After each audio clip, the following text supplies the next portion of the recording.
might entertain it like a podcast with Julius. That's real quick though if you motherfuckers new to this. That one I can't. Oh, there we go. Yeah.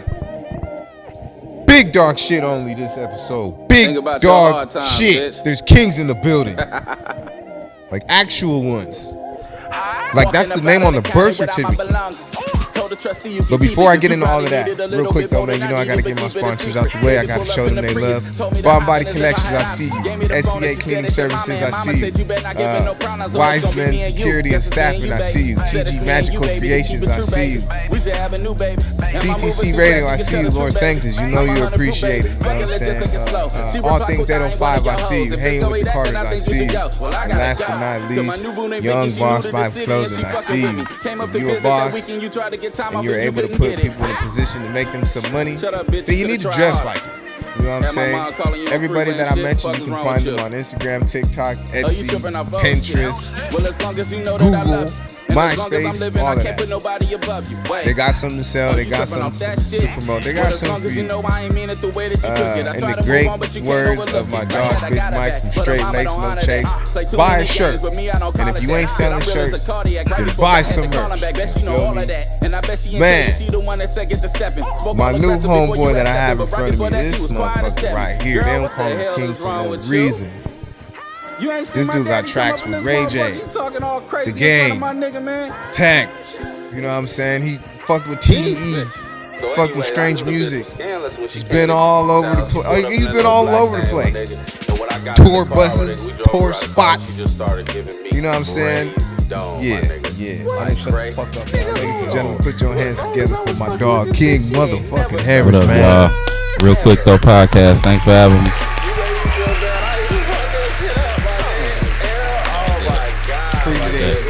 We finally made it happen. It took a little while, but shit, we here now. Yeah. There's been a lot going on for the past couple weeks. It's been real spicy in the 805, and that's cool. You know what I'm saying? I don't really like hot Cheetos, but I ate some this week. You feel me? We might get into that. We might not. But for those that don't know, because I do have a lot of people back at home that are being introduced to the 805, and there's a pretty good chance that you will have a stronger fan base out there. Yeah, I'm familiar with the 714. Yeah. I'm familiar with the 714. I actually used to live in Huntington Beach.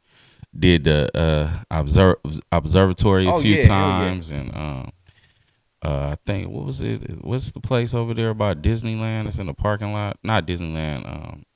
The Angel Stadium is. We did a show there too. But yeah, 714. Yeah. As always, I don't know where to begin, so we'll just start with the typical, man. How long? When did you start? When did you start, and when did you know you was nice? I started probably, I would say about 6 years old, 7 years old. Damn. A certain person inspired me. There's a guy. My dad was in a gospel group, so like I was in the studio all the time, pretty much. And when he broke off from the group, he pretty much wanted me to get into music, but it was more like the singing end. He put this rapper on his actual on his song, and the dude wrote the verse in front of me, and I was just in awe. So from that point on, it was like pretty much I was a gospel rapper. By the time I was 14, I knew that I could get better, but I moved to Oxnard for a year when I was like 15 or 16 years old, and I ran into my homeboy Sean Biggs, 805 legend. We met each other at Channel Islands High School at lunch, and we had one of those epic lunchtime battles. Oh, they was beating on the tables? They didn't have to beat on the tables. We just went at it. It was a big crowd, probably looked like about 50 people. Hey, I'll take it, yeah. Yeah, so, me and him did that, and going toe-to-toe with him, that's when, I pretty much, knew that I could do this, like really do it. So I remember them days. Hey, Yeah. Jay, if you still out there, I won that battle and I want my money. I beat that nigga in everything. This nigga 6'7" for what? Yeah. Beat him in. Look, we used to have these fit battles and we had rap battles. And again, I keep telling everybody this. Yeah. This has been the thing for the last few days. I don't rap, but I can. Yeah, and for I sure. did. And I want my money, nigga. I want my Give him money. his money. Facts. Yeah. So I wanna fast forward because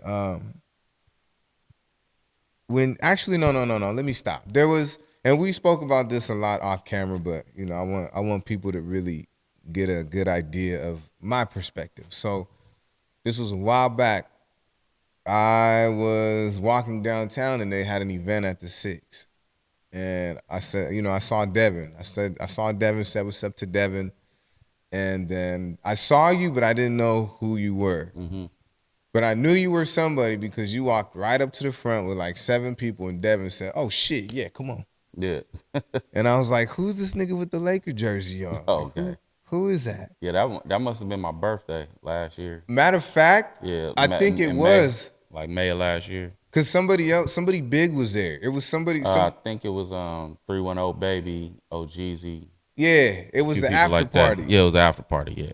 Yeah, me and Wifey pulled up to that thing. Yeah, I didn't go that time. I had lost my ID, but you know, just hey Devin, what's cracking? You went down with me then. You wouldn't have to worry about that. Hey man, hey, see, hey, now I know. Shoot, now I know. Yeah, unless you at Copper Blues, then you got to worry. Hey, Copper Blues, tighten up. Yeah, Copper Blues. You need airport security. Tighten it You know, up. all of Tighten it that. up. Don't worry, y'all ain't gonna see no more of me this time. Yeah. But I want to say the first time that we actually met and had a conversation was at Sin of Madness, and that wasn't too long ago. No, that wasn't too long ago. That was my introduction to Uno as a performer.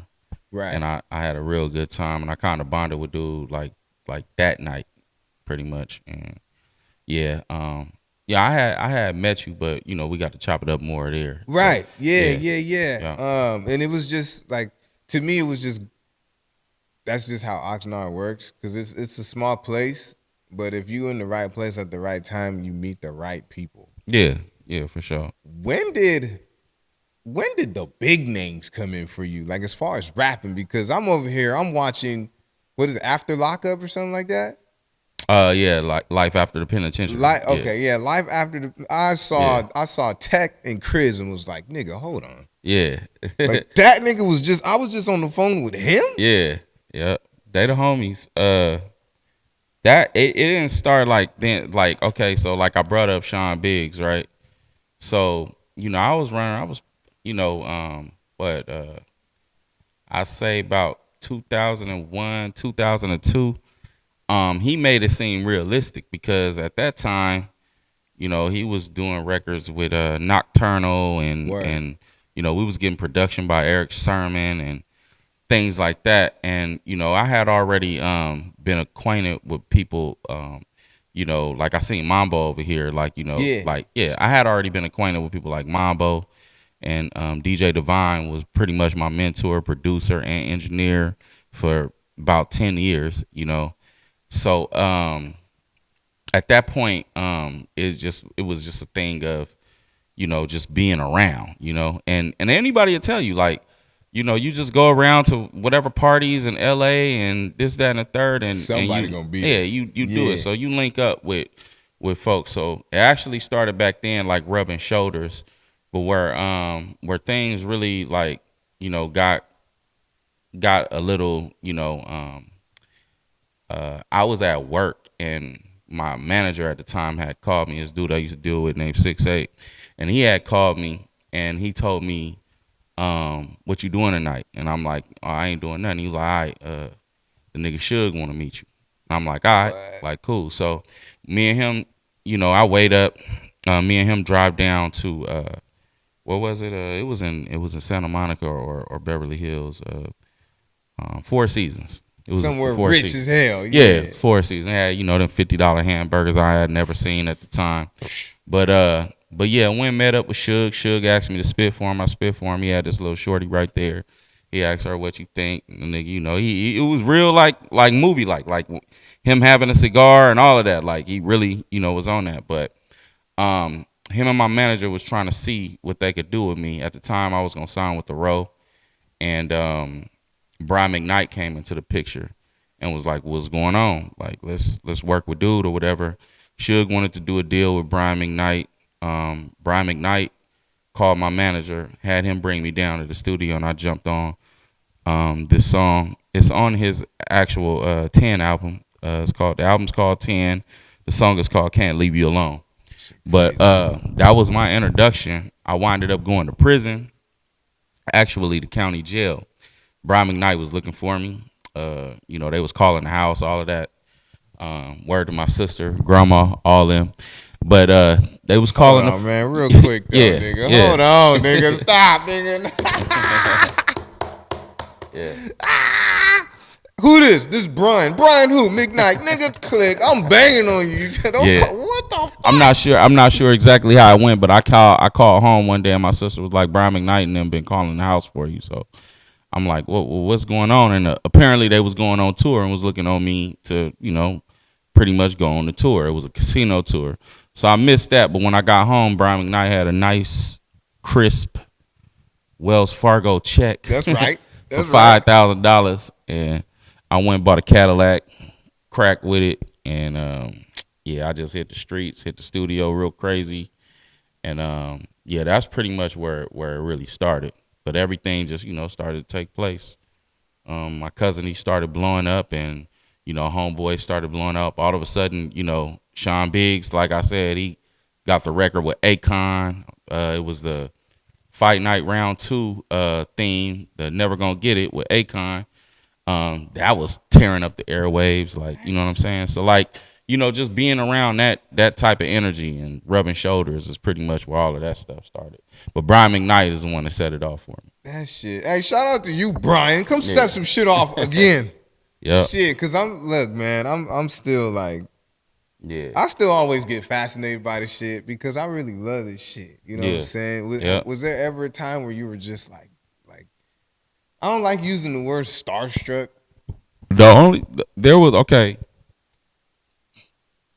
I was starstruck because I had started getting used to meeting people just being around the radio station.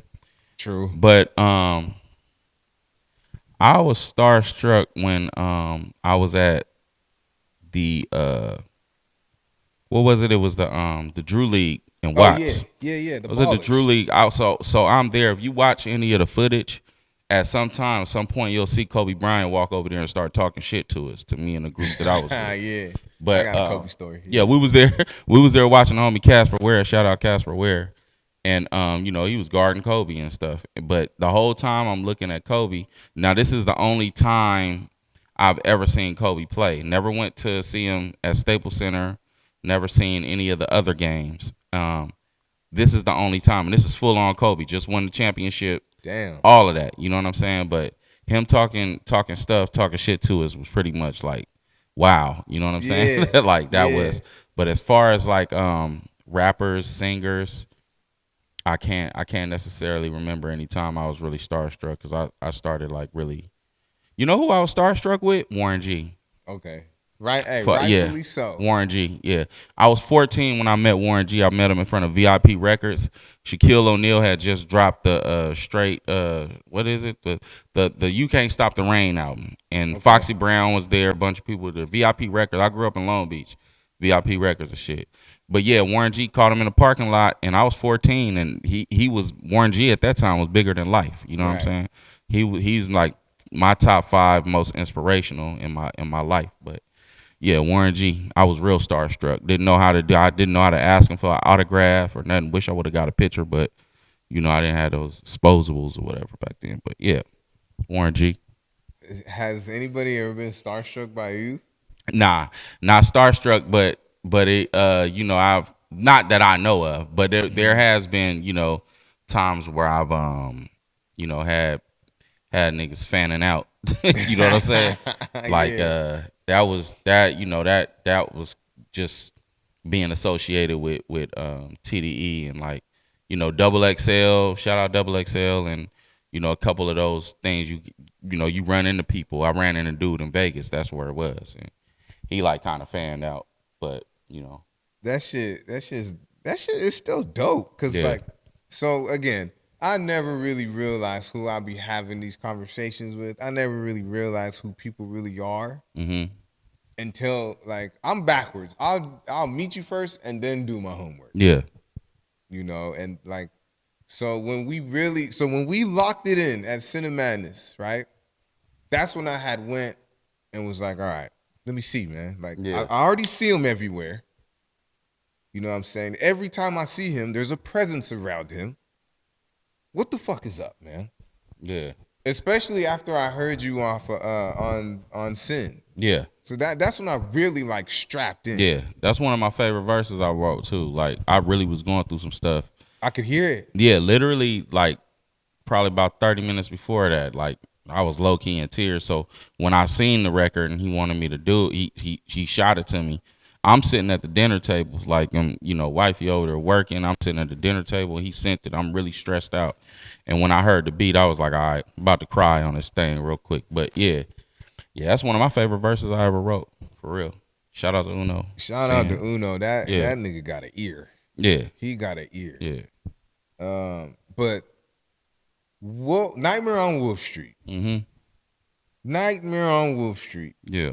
I will defend that album tooth and nail. I don't give a fuck who you are. Hey, my dog, he had a little, you know what I'm saying, friendly competition of words to say. Like, that shit was cool in 2012. Nigga, that shit's cool today. Yeah. Nigga, that shit is hard today. He probably clearly ain't heard it. You know what I'm saying? So like, hey man. Yeah, I mean, yeah, like, you know, but clearly he hasn't heard it, and that's fine. You know what I'm saying? But Nightmare on Wolf Street came out in 2016, by the way. So if you haven't heard it, I strongly urge to go listen to it. Yeah. Like I'm telling you, I like to compare you to a dude back at home. He goes by King Envy, and he's just as nice. You know what I'm saying? And shout out King Envy. Yeah, y'all up there to me. Yeah, y'all up there. So, shit, I might do it before.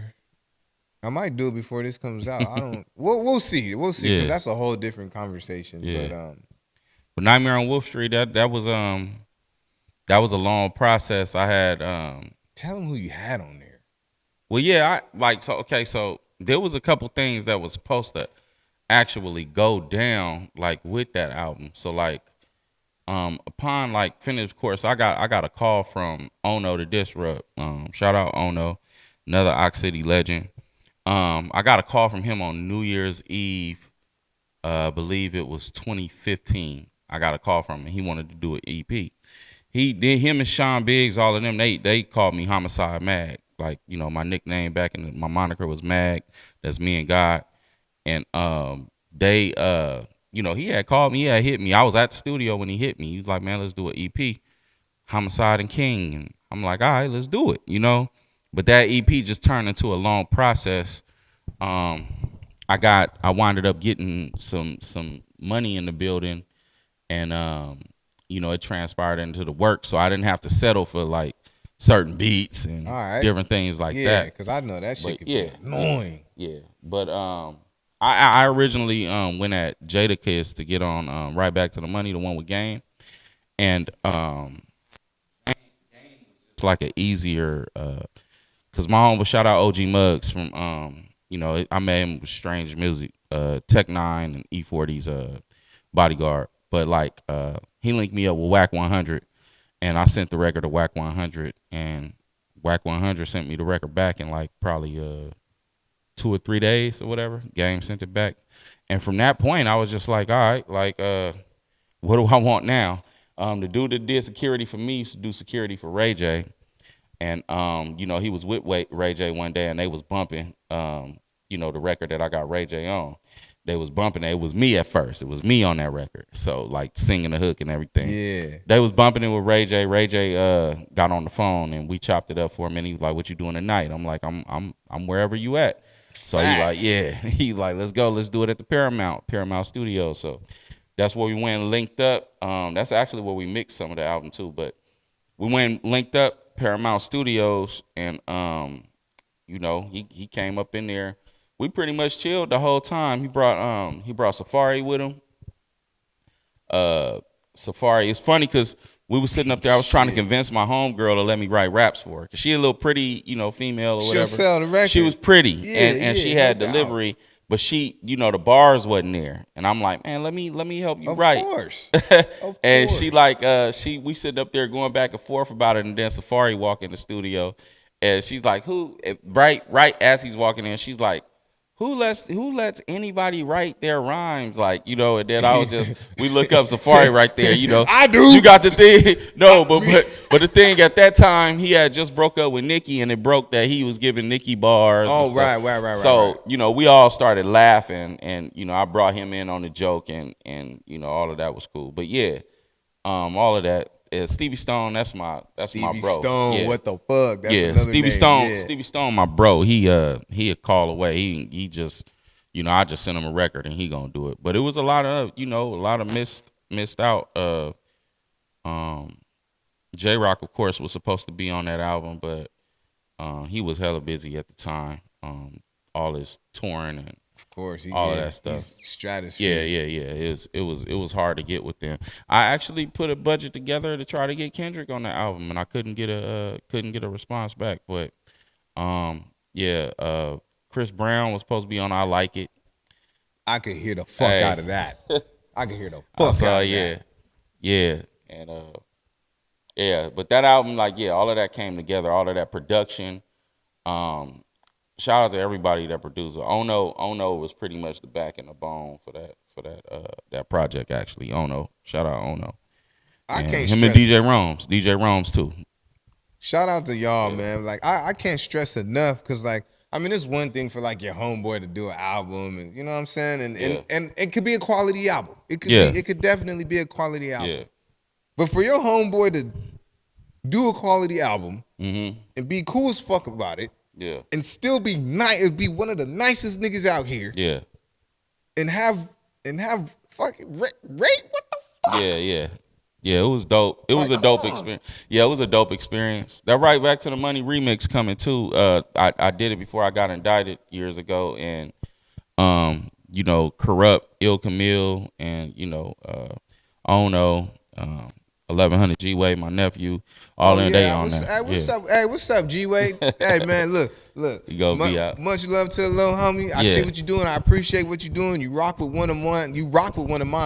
Yeah. But damn, homie, as not your OG, not your big homie, but as an OG and as a big homie, you need to pick a lane, my nigga. Yeah. I'm tired of my little homies getting in trouble and being nice at the same time. Yeah. You feel me? So straight. Pick one and pick the right one. You know what I'm saying? Yeah, G-Way straight. We I just talked to him not too long ago, and he seemed like his head on straight, you know what I'm saying? But he got a lot to say, I'll tell you that much. Hey, and we here to listen. We here to listen, you know what I'm saying? Like, I'm older now, I'm not really into the... That happens in prison. Like, when you got to go do time, you ain't got to do nothing but thinking. You got stories. Word. You know what I'm saying? You hearing all of these stories and things like that. So, like, all of it is inspirational. So, yeah, I expect him to come home swinging. Y'all really doing the track together? G-Way, you know, I have a studio at the crib. So, like... Oh, word. So, with studio equipment. You know, G-Way was... You know, in my room every day. We was living right here. Hey, you know what I'm saying? Shit, man. Yeah, my nephew, he was up in there every day, like, you know, doing stuff. And he already knew if he needed unk on anything, all he did was hit my line. You know, I was over there. He got talent. We got about 6 records together. Word up. He definitely on a new project. He on like 2 or 3 songs on that project. Yep. I got a matchup for him from somebody back in the OC in the juice. Yeah. I got somebody for him. Mm-hmm. Everybody fucking talented out here. Yeah, like, it's a lot of talent. I tell people all the time that Oxnard is like this breeding ground of like this type of hip hop. You know what I'm saying? Whereas, you know, there's a lot of different culture, but when I came out here, it was what they would classify as like backpack, boom bap. Right. You know? And that's pretty much all I heard from people. But I was like a Puff Daddy fan. So I mixed it all in and did the battles and things like that. Yeah, hell cheating. yeah. Sometimes, you know, you run into somebody that'll get the best of you, but you just come back next time you see him. Easy, stronger, better. Yeah, look, losing make you better. You study, like, you know, and all of that. But, you know, yeah, he was running around doing all of that stuff. And, you know, it just was a breeding ground. So, like, you know, you got people that go out that represent, like, you know, like you'll say Anderson .Paak or Kyle. They do different things. Anderson .Paak still keep it, you know, you know, when he like you could see it in the Malibu Venice album and stuff. You can hear it. You hear all of that. You hear Oxnard in those albums. So, but yep. I got to hang out with him. Yes, he's a cool dude. Yeah, Real I never. I think I may have met him when he was actually a drummer at one of the churches here, I believe. But I don't like. I haven't ran into him, but. He's spoken with a few of my people. I know a handful of people that know him. Yeah. And I seen him at I had seen him at Pack House. I watched him perform, and somehow, I don't know how, just me being me, I was right in front of the stage. You know how there's that gap between the stage and the crowd? Yeah. I'm in the gap. I'm over here throwing out makeup and merch to people, and he's up there on the stage beating on the drums and shit. Yeah. And I had my chance to go up on stage, but nah. You got to know when to fall the fuck back. You know what I'm saying? Like, I haven't even got this all the way off the ground the way I wanted to. Yeah. I heard he a really cool dude, too. Yeah, so he's super mellow. Yeah, for sure. Hell yeah. Who would you want? Like, who would you want to be, or how do I ask this question? Because there are futures that I want to see you have, whether you're on. Actually, no, I already saw that. I want to see somebody out here on one of your albums. Who would you have, or who would you consider to put on your album that's from out here? What are you talking about? Like people that's jumping now, or like you talking about? Because I've worked with a lot of Ventura County artists. I just like you know, some of the records they just never really came out. Like when are we getting that? Okay, let me be straight up. When am I getting? Because I'm selfish. When am I getting that King 40 album? King 40. When am I getting that shit? I've been telling Mark about that one for like I think it had to be about 5 years, about 5 years now, and I've been telling him, but I don't know. I do know. You've heard me on Mark Ford's projects, right? We first started working together a long time ago, about 2014, 2013 or something. But yeah, I like Big E from Lemonwood. Yeah. I like Big E. I love Big Time Bake. That dude's a unicorn, man. He done come out. I actually got a record with OG David James. That's crazy. Every time I played it for anybody, they said it was crazy. But OG David James, I'm like I really like a lot of Ventura County artists. Like all of these dudes is nice, you know what I mean? And some of them are nice in their own way. But me and Ruru, I got records with Ruru. That's fan band. 1100 Chop. You know, it's you know, Oxnard Pugs. That's the homie. I love Oxnard Pugs. Man, if I'm missing you and you know I fuck with you, my nigga, don't be mad at me. But yeah. Hey Pug, stop playing, man. I done hit you up, man. You better check your DMs, man. I'm somebody, man. Yeah. Shit. Yeah, Pug's a homie. Pug's got some heat. But yeah, all of them. Roxy, shout out Roxy, shout out Med. Yeah, I worked with all kind of Ventura County artists. Yeah. What do you think the biggest difference is from today? And so, like today in, why am I tripping right now?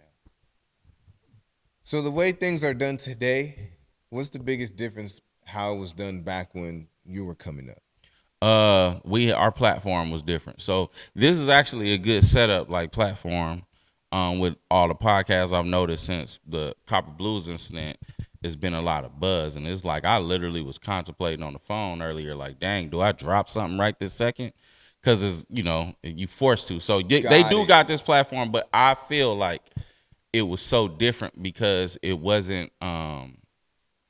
People hadn't, in my opinion, experienced being jerked. Pause. Like being like Like, Okay. So there was a lot of people that were willing to team up and, and just get the stuff done back then. But nowadays it's hard to get that because so many people have been tricked, bamboozled, and beat out of money and different things like that. So we did have platforms like Nickelbee's nightclub. I know you done heard about those stories.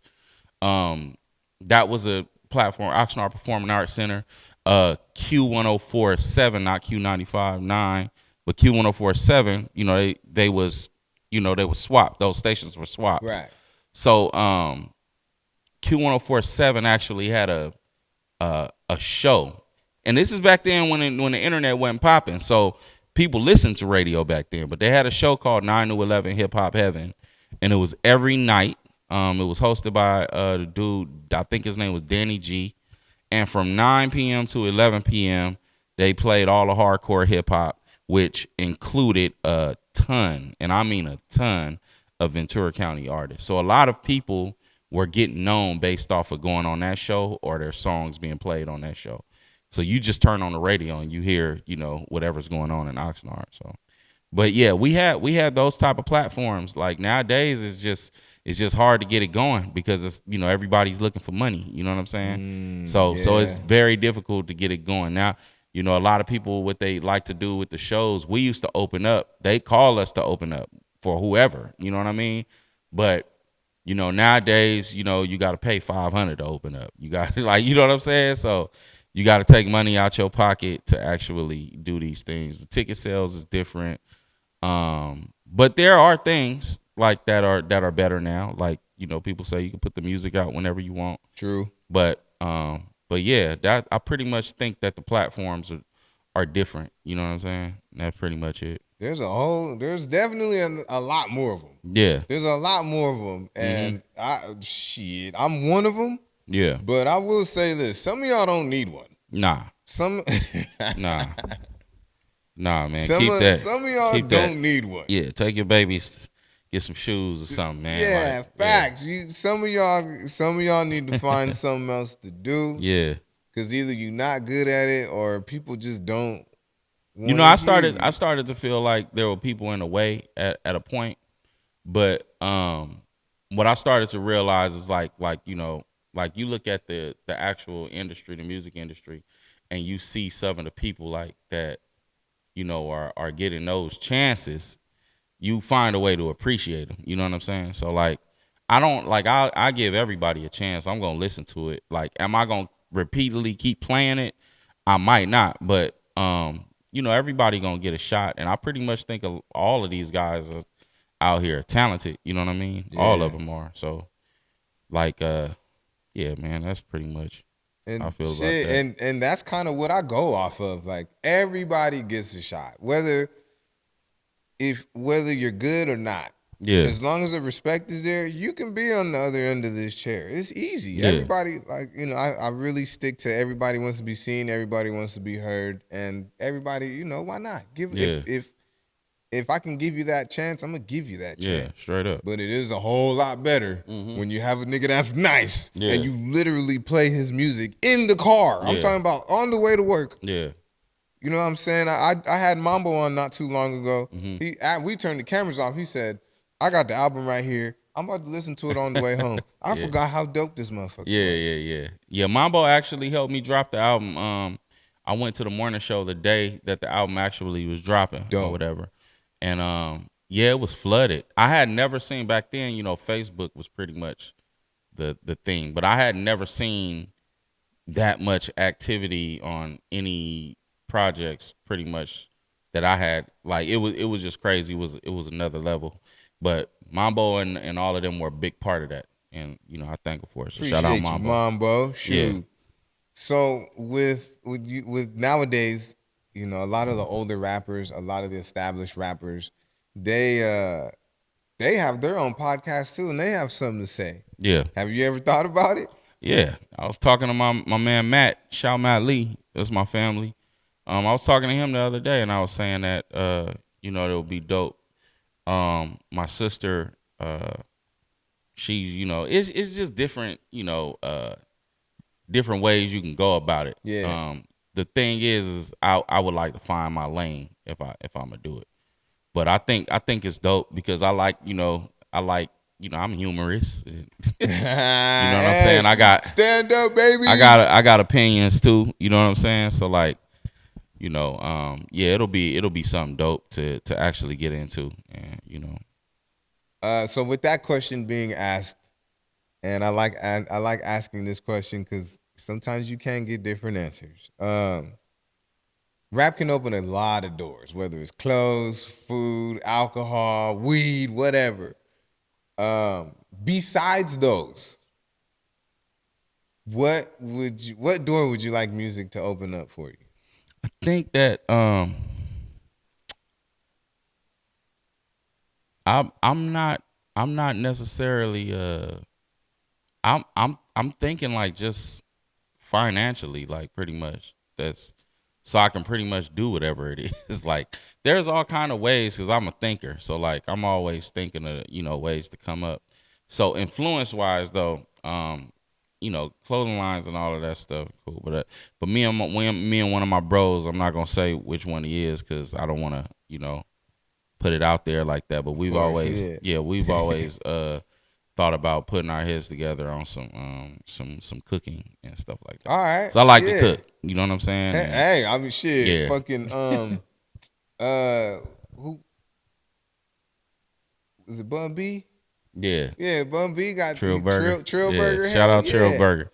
Yeah, I like to cook, man. So like my roots is pretty much, on my father's side my roots are by way Lake Charles, Louisiana. So my grandmother was just, that was her thing. Around so here. Like, yeah. So yeah, I like to cook. So, you make certain things and you feel like you make them better than restaurants. You like, man, I want to sell this stuff. Facts.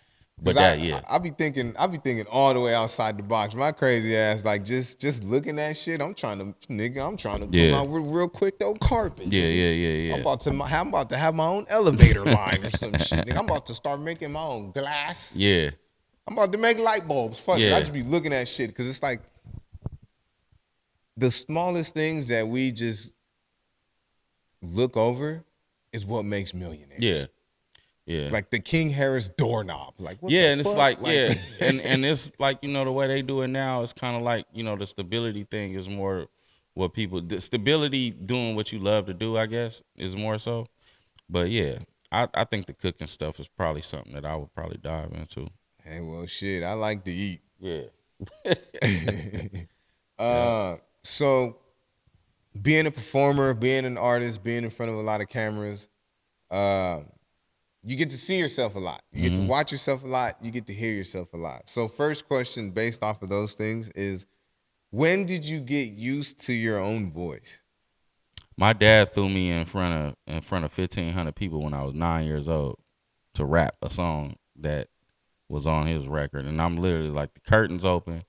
I had no chance to get ready. Curtains open. This is a lot different than practicing in the house. We practiced in the house this thing. You know what I'm saying? 1,500 people. Might have been a little more, a little less. Jordan High School. Long Beach. Yeah. I know where that's at. Yeah. And them curtains open and I was like, wow. You know what I mean? It was weird. It was real wild. But I heard my voice and I didn't stop going. I think the first time I felt weird about it was when 9 to 11 Hip Hop Heaven was going on, and somebody recorded the interview and I listened to it when I got home, and that was crazy hearing my own voice. But yeah, man, like 9 years old getting in front of that 1,500 people at 9. Please, bro. Yeah, man. Crazy. Shout out to my dad too, King Harris Sr. He actually like I'm trying to get him on the project, but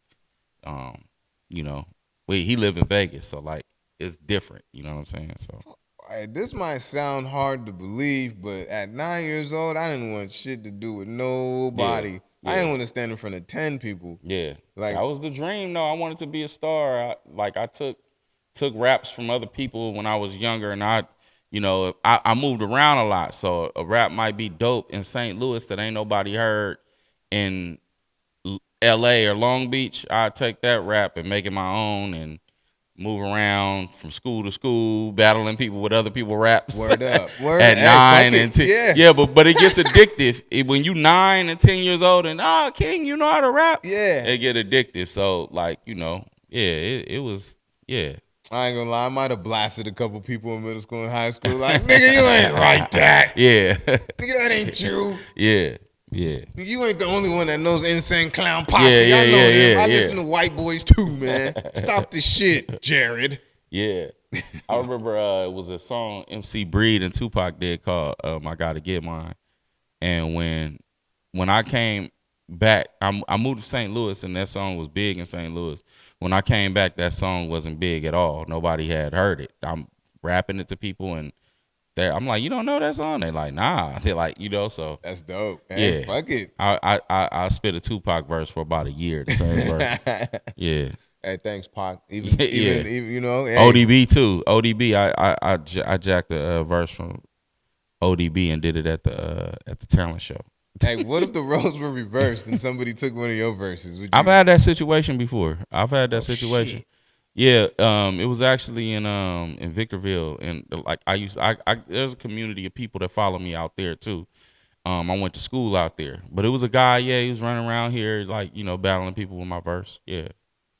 That's nuts. Yeah, it's crazy. Mm-hmm. Did you ever blast him about it? Like, nah, you got yeah, we back then it was real serious. You get in a fight over some lyrics. You know what I'm saying?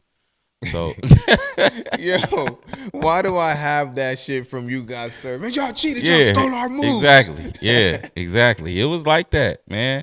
High school in the late 90s, high school was like that. You literally battle somebody and get into a fight. Like it was that serious. You know what I'm saying? Hey, I mean, shit. I'm right there with you. I'm not knocking it. Shit, but I didn't battle. I had maybe like 2 battles, and I'm undefeated. I'm undefeated. If you beat me, leave it in the comments, and then I'm gonna bring you up here so I could whoop you in front of everybody. Yeah. Damn it. Straight up. So that was hearing yourself. So a lot of times, at least for me, before I saw myself on camera, I thought everything I did, every move that I made, every step that I took looked cool as fuck. Dope, right? I looked at myself and you was off like, beat? nigga, no. Yeah. Like, you need, what? You need to change this. Yeah. Why your face like that? So I'm like, yikes. So what is the biggest thing that you learned about yourself just watching yourself? My posture. Like, just like sometimes I'll be standing there and I'll be thinking that, it's an actually cool look. Somebody take a picture. They take a picture with me. Then I'm looking like goofy or whatever. But, I've looked at I've looked at my walk on stage and stuff, and I've been critical about that with myself. But yeah, my posture sometimes is a little weird to me, though. Yeah, of course. Some people be like, "Nah, that was hard." I was getting a lot of love the last time I performed Copper Blues or whatever. I got a lot of love when I got off stage, so I felt like my posture was okay, I guess. Y'all tell me though. That night, like minus the bullshit, that was. At least from my perspective, that was a great fucking night. Yeah, like, I enjoyed myself, especially afterwards when everybody went over to the Q Club. That was the first time. Right. I'm mad that we didn't get a Q Club picture because one of the homies brought up like, bro, it hasn't been that many black folks in the same place at one time without a fight for a while. That's what I was noticing. So it was literally like 100 black people in one corner of the place, like not like spread out. Like everybody was in this corner. So because I was looking like, because I don't like going over there. Yeah, I don't like Q Club. The staff, y'all cool, but it's the motherfuckers that go there. Yeah, because there's been almost a little kerfuffles. Yeah, and I'm not no kerfuffle ass nigga, man. Yeah. So you definitely gotta be in the mood to go to the Q Club. Yeah, facts. And like I had went because that's what the next move was. You feel me? And it was a successful night. I wanted to keep this successful night going. So I went. I felt a whole lot better because I seen a handful of people that I know, and I met a handful of people too. Yeah. And it's just getting that same love. Like, hey, real quick though, you killed that shit. Yeah. And Harris murder shit. Yeah. King Harris murder shit. King kill shit. Killer King. They don't call him Killer King for nothing. Good looking, man. So it was just the vibes from there came to to Q Club, and if any place needed those type of vibes, it's Q Club. Like, it was a good night. I punished about 20 wings. You know, my bro was in town from Brooklyn, so I hadn't seen him. For a couple years, so it was real fun. But yeah, that show was great. Yeah, that show was cool. Before that, when was the last time you hit a stage? Besides the cinematic thing, right, yeah. I think it was Devin's birthday party a couple years ago. I believe might have been January last year when I really went on, and that was pretty much it. I had a show with Glasses Malone back last. I like that food. Not this past August, but the August before that, and nobody showed up pretty much. No, but what's crazy is that's crazy. What's crazy is you could pick, you could be so strategic about the day as much as you want, but literally you pick the wrong day, it's over with. You know what I'm saying? But there were draws that I had and stuff like that. That one was cool though. We still did the show, still killed it. Oh, no doubt. I don't care if there's two people. You getting a laugh. I was always taught that. When I went on tour with Tech Nine, we had crowds where we was rocking where there were 5,000 to 10,000 people, right? But then we literally had shows where there was only 70 people in there. And, you got to do it. 50, 70, 20, whatever. And he told me that, too. Told me, well, you give it the same, energy. Yeah. Yep. They gonna come back and they going to bring people with them. Yep. So, shout out Tech Nine, too. He told me. Shout out to Tech Nine, because he's in my top 10. Yeah. And again, you've heard me say this a million times, just the fact that I got you and you was in the same room as Tech. Yeah. It's you're another reason that lets me know that where I'm trying to go is way more than possible. Yeah. You could go there and then come back and then go back if you want to. Yep. This shit is fucking crazy. Yeah. So I gotta ask this, Mm-hmm. because I'm really not that type of nigga. So I'm gonna ask for the niggas that are like this. Mm-hmm. Just knowing who you are, knowing your contacts, knowing who you can get around. How many people have tried to stick around you just because of that? I don't know, because I got a small circle. One of the things that I used to talk to my wife about when we were in our talking phase, I don't kick it with a lot of niggas. I kick it with a lot of females. You know what I'm saying? Now, when you see me, you'll see me with some niggas, but that's just it right there. It's a tight group, of guys that I actually hang with, and I'm really cool with.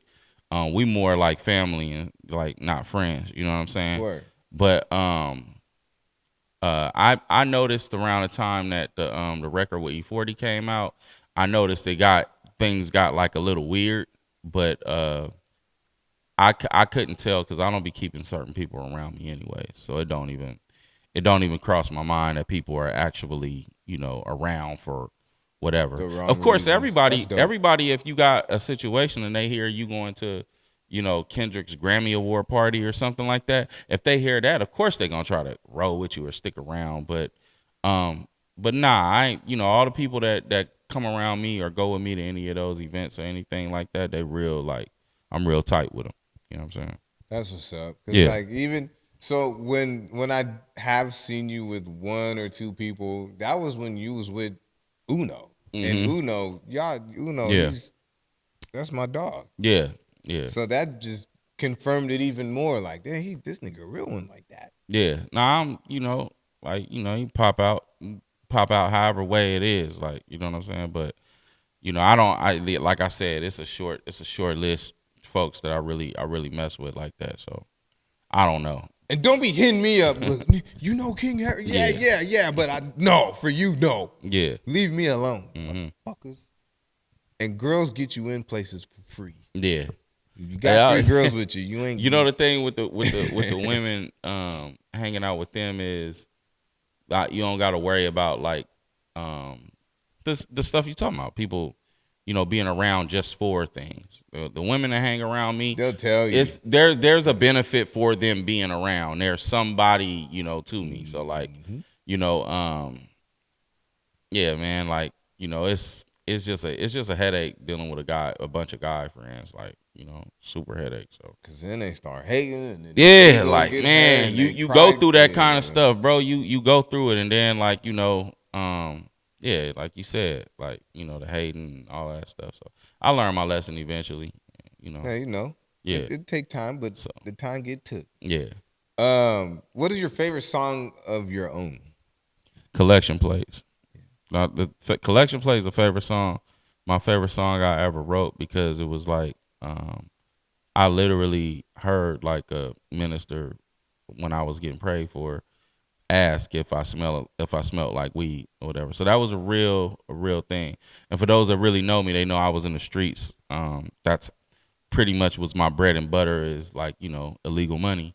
And it was just a thought. When I heard the beat, it was a thought. And dang, I wonder if, like, I'm still paying my tithes with this money. I'm still, putting this in the offering place. So like, dang, like, do God look at me like I don't want that money, or does he take that money too? Like, it was really a legitimate question I had in my head. That's valid. Yeah. That's valid. Yeah. So that's why that record is my favorite record. And it literally took me only like 20 minutes to write. And I have a type of writing process. So 20 minutes, just getting through a song in 20 minutes is unheard of to me. So yeah, that's my favorite record though, that I ever. Y'all have heard it on this pod before. Y'all heard it. Yeah, Collection Plays the shit. You guys have heard it before. Yeah. That's an original beat. I don't think that's a sample. Yeah, Countdown and what's Buddy name, man? He did 2 records on my album.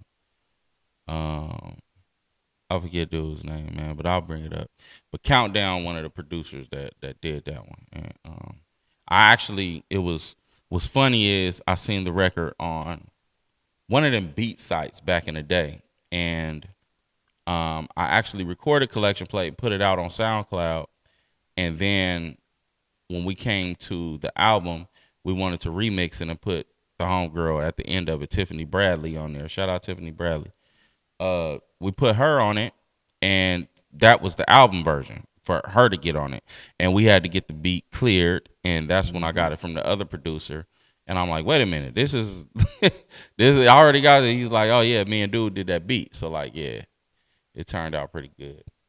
That you got the Killer King shirt. Foreign Tech is his name. Foreign is Tech? the producer. Foreign Tech. Right.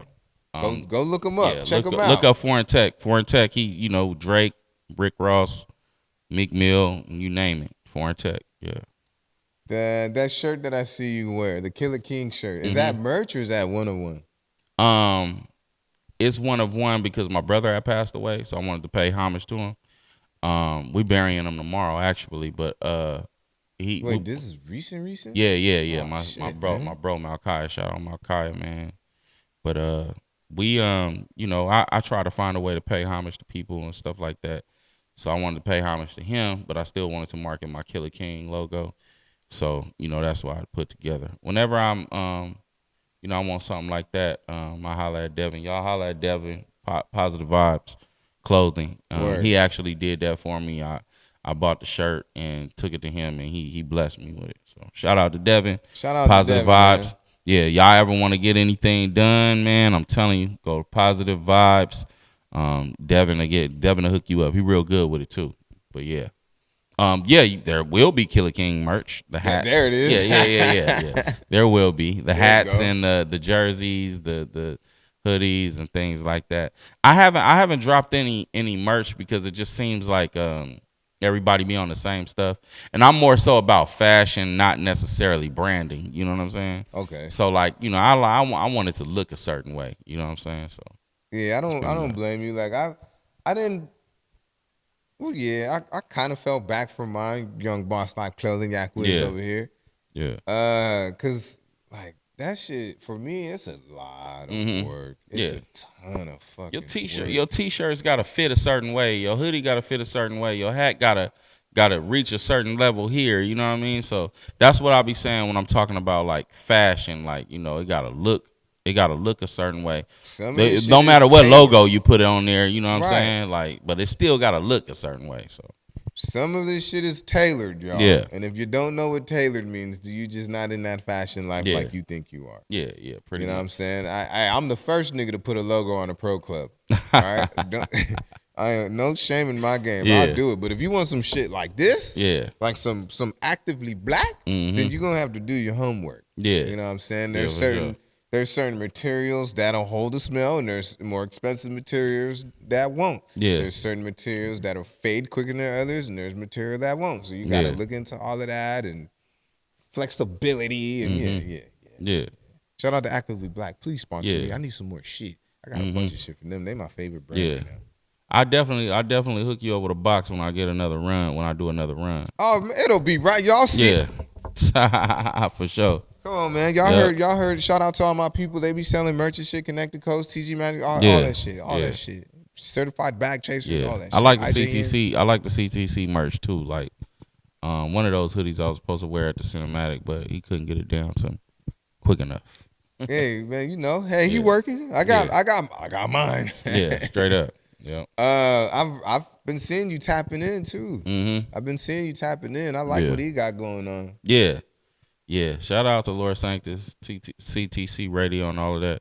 Lord Sanctus actually, he was one of the people, because I actually was done with hip hop in 2020, and he was actually one of the people that I had a conversation with, and you know, it inspired me to, you know, start writing again. So, you know, yeah, shout out Lord Sanctus though, CTC Radio, everybody over there, Uno, and who was it, Mike? Big Mike, yeah. I like Big Mike because he a prison nigga. Like, yeah, and he don't make music. He don't have no bias. You could tell, you know, a prison nigga, like, you know, you could hear him talk or whatever. You know what I'm saying? So like, yeah, shout out Big Mike. Shout out Big Mike. I like Big Mike. Yeah, hey, straight. Sure. Buy a shirt, that motherfucker, man. He said she's got to be a winner. Yeah. Big Mike, stupid, man. Yep. I like the whole thing. Like I said, like, you know, with all of these different platforms, it's just the music scene in Ventura County just looks a little different. And it's anticipation. Like I told you, it's like, do you drop something right now? Like, or do you not? Like, you know, but I think, you know, I got y'all. I ain't gonna say nothing, but it'll probably be out before this come out. And I'm telling you, when all that means is I'm gonna have to bring you back, and we'll just have to talk about it some more.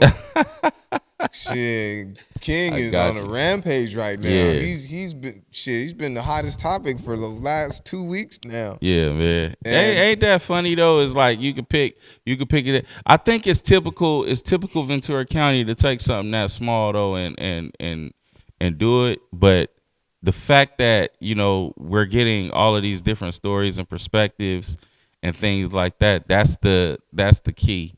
Bottom line, like, and it's not that I really didn't want to talk about it, but I feel like between me and her, it was like kind of like a big misunderstanding, so to speak. Yeah. Huge. Big misunderstanding, so to speak, and I'm be honest, I just didn't like the way she was talking to me. So like, that's I love her to death. I love her to death, but I told her about that too. Yeah, I said, we can get through. Man, look, bro, we grown. We can get through anything. You know what I'm saying? We can get through anything. Her biggest fear is being ran over. Ain't nobody trying to run you over. Nah. Ain't nobody. You know, we know who you are. We know what you're doing. We know what you're contributing. Nobody's trying to take anything away from you. You don't have to. You know what I'm saying? Now it just look like you overcompensating because you little. You gotta stop with that little. You got that little man. Got chill out, Jenny. Ain't nobody. And this coming from somebody that love you, girl. Yeah. So just just chill out. Cool. Man. That's pretty much what it was for me though. Just like, you know, because at the end of the day, the situation was worked out at the register. Like it was worked out, whether I was getting people in or not. That was worked out. We went outside after that was worked out, and that's where things got crazy. So, yeah, I should have did that. Yeah, like I said, it just, you know, like shoot, just don't, you know, I just don't like being talked to like that. Facts. It took me a minute, like, to get over the whole thing with women talking crazy, like, you know, and understand it, because I was, you know, I go there with him, you know, at times. Word. But and I've said this behind you. I'm gonna say it in front of you. King Harris is a draw. okay, I don't give a fuck. King Harris is a draw. Good looking, if man. his name is on the flyer, people are coming out. Yeah. Period. Good looking. Yeah, you know, fuck, and what that's you cool. talking about? Yeah, and that's cool. And it was, you know, that was a debate back and forth. But really, I was just irritated that, you know, the tone and the energy was where it was, and that's pretty much where it was. So, you know, Man, whatever. my nigga Uno jumped right on that shit. Because we had talked about it. He was like, "This is what I'm gonna do. I'm gonna have this one, then I'm gonna have that one, and then I'm gonna have that one." And I was like, nigga, you got that. No, we still gotta get it in. And I told him I would, but, you know, after the whole Uno thing, after, you know, we talk about it on his podcast, I think it's gonna be this week. After, you know, we do what we do, I'm pretty much gonna dead the issue. It's just pretty much like, you know, just don't talk to me like that. It's time to respond to some of these rappers. You know what I'm saying? Because I want King to come out and play. You know what I'm saying? Niggas is like, look. I ain't been here that long, but I know better because I listen to the music. I listen to everybody's shit. Yeah, I know who should go for you, and I know who shouldn't go for you. Yeah, I'm gonna be quiet and I'm gonna sit back and watch. It's interesting when you sit up and you think about it, because, like, you know, everybody gonna have their opinion, but my thing be like, even when listening to that episode, it was more so like, you know, why dilute? Like, because obviously you were showing me some love, you were giving me some form of praise, like, for what I have done. And to sit up and dilute it, like, you know, you find a way to you know, to downplay it, that, you know, I kind of looked at that like a little weird, but you know, I whatever. don't know how you could. People opinionated. You can have that, like, you know what I'm saying, but look, that's what happened when you the king. When you the king, somebody coming for the crown. Yeah. So that was a dope interview, actually. Like dope podcast, like, episode. Right, thank you, man. Yeah, that was a dope episode. I'll be having my own opinions, but I would like to think that it's a new way of thinking, and that new way of thinking can make sense or can relate to somebody. I just want somebody to be like, damn, I ain't never thought of it like that. Yeah. You know what I'm saying? I get you. Like, if it's something so obvious, I'm gonna find a way for you to still be like, oh shit, okay, damn. It was right there in front of my face, and it took the blind nigga to point it out to me. That's crazy. That shit's how the fuck did he do that? Yep. And that's why people tune in, and that's why people listen to me when I talk. And I only try to talk about the things that I've been through. Yeah. You know what I mean? Like, because those are the easiest things to talk about. But I like talking to people that are one-track minded. Yeah. You say you like to? I like to. Yeah. So what's the reason between the one-track minded people? What's the reason? Because they'll look at you with that face. It's like, he's fucking right. Oh yeah. Okay. Like, dang, he right. Yeah. So you like, okay.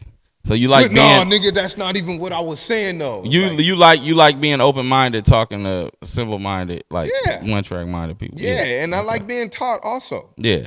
I like being taught. We're gonna be learning until we die. So, like, you know, my grandparents in their 90s and they still learning. You know what I'm saying? So like, I just taught grandpa some stuff the other day about his pants. He ain't know. Literally. This is dope. Yeah. It's like, teach me all you want, but don't force beliefs on me. Yeah. Don't you know what I'm saying? You can don't teach me how to believe your way. Yeah. If I like what you're saying, I'm gonna believe you, but I'm gonna go about my way of doing it. But don't force your ways on me. Yeah. Exactly. That's been. You can lead me to the water, but you know, I'm gonna drink as much as I want, or as little as I want. Like, if I want to take a cup and scoop it and drink it, or if I want to put the straw directly in the water and drink it, thank you for leading me here. Don't tell me back up. Yeah. You did your job. Yeah. Now let me figure out the rest here. Yeah, for sure. But, you know, it's everything always goes back and forth. Yeah, for sure. There's always two sides to every story. Yeah. And then, boom, shit like that. And I love doing this shit. Yeah. You know what I'm saying? I love doing this shit. I love doing this shit. Yeah. I don't even know what else to say. Like, yeah. But back to you. You got kids. You have a daughter. I got 5 kids. You got 5 kids. Yeah, right? I got a bonus daughter too. Shout out Michaela. Hey, all right. Yeah. How would you feel if they wanted to pursue a career in music? Oh, my son, quiet as kept. My son, he sends me records all the time. Dope. Yeah. It was so of course it was something that I wanted him to venture into, but he got really good at football, really good at basketball. He wound up getting a scholarship and got away from it. But, it is something that he knows he's talented. Like I said, the talent is there. It's just how bad you want it and how competitive it can become. That determines on how good you're gonna get. You know what I'm saying? Because you can't just become in. But he know that. My baby boy, he told somebody the other day at the pool that he wanted to be a soccer player and he wanted to rap like his daddy. So we gonna see. You know what I'm saying? Shout out, baby kid. Hey, soccer bars is nuts, soccer bars, kick bars. I'm with I'm with that shit. Yeah, but yeah, all of that, man. I came from a family full of musicians and singers and stuff like that. So it's not abnormal. My brother sings, my sister sings, like, my stepmother, she in her heyday she was killing folks, so like, yeah, man, like it's not a surprise for the youngins to actually dip into that. It's in their blood anyways. That shit hard. Yeah. Who did you listen to on the way over here? What was I listening to? We pulled up. What was we listening to when we pulled up? It was Busta Rhymes, Flip Mode Squad. Give it to me. That was, I listened to a lot of satellite radio though, so that's pretty much what was on. Good, ain't shit shit on the radio. You know what I've been listening to, because I've been fiending for that Clips album to drop, and it hasn't dropped yet. And I thought it dropped the same week as the Carter 6, so I was looking for the Clips album, didn't see that it dropped, so I listened to the Hell Hath No Fury Clips album. I listened to that this morning. And sometimes you got to go back, man, get re-energized. Yeah. Easy call. I just finished listening to the marathon, the first. Yeah. Wham, what it do, like all that stuff. Yeah, man, I'm telling you, Clips, like those first two albums from the Clips was crazy. So I hope that new one is banging. So how important is it to you to so it's one thing to give game. Mm-hmm. But how important is it to you to listen to the younger generation? Because they the ones, they getting motherfuckers to buy shit. Yeah. Well, it kind of, I guess it depends on the force feed. And are we talking about Ventura County or just in general? Just in general? Just in general, yeah. Because a lot of dope artists, right? Mm-hmm. That are the older ones that are more mature, that's over the bullshit, and they still get busy. Mm-hmm. Some of them are still too busy trying to teach the young ones. Oh yeah, I believe you got to let them do their thing. I always say that. I always say like, you know what irritates me a lot is when I go on Instagram or something like that and I see somebody down talking another artist, like, but based off of their content and things like that. I just believe you just let them do what they doing, because it's like we had the same type content like back in the day. It gets confusing because you'll take a person like Sexy Red, right, and they'll say they'll show certain people that and how they acted and things like that, but it's like, yeah, but people wasn't out like that. It was like that behind closed doors, right? But we did have our version of these. We had our own versions. You know what I'm saying? Brown. Yeah, y'all got, come on now. Like Kaya wasn't no, like, you know what I'm saying? Like no slouch.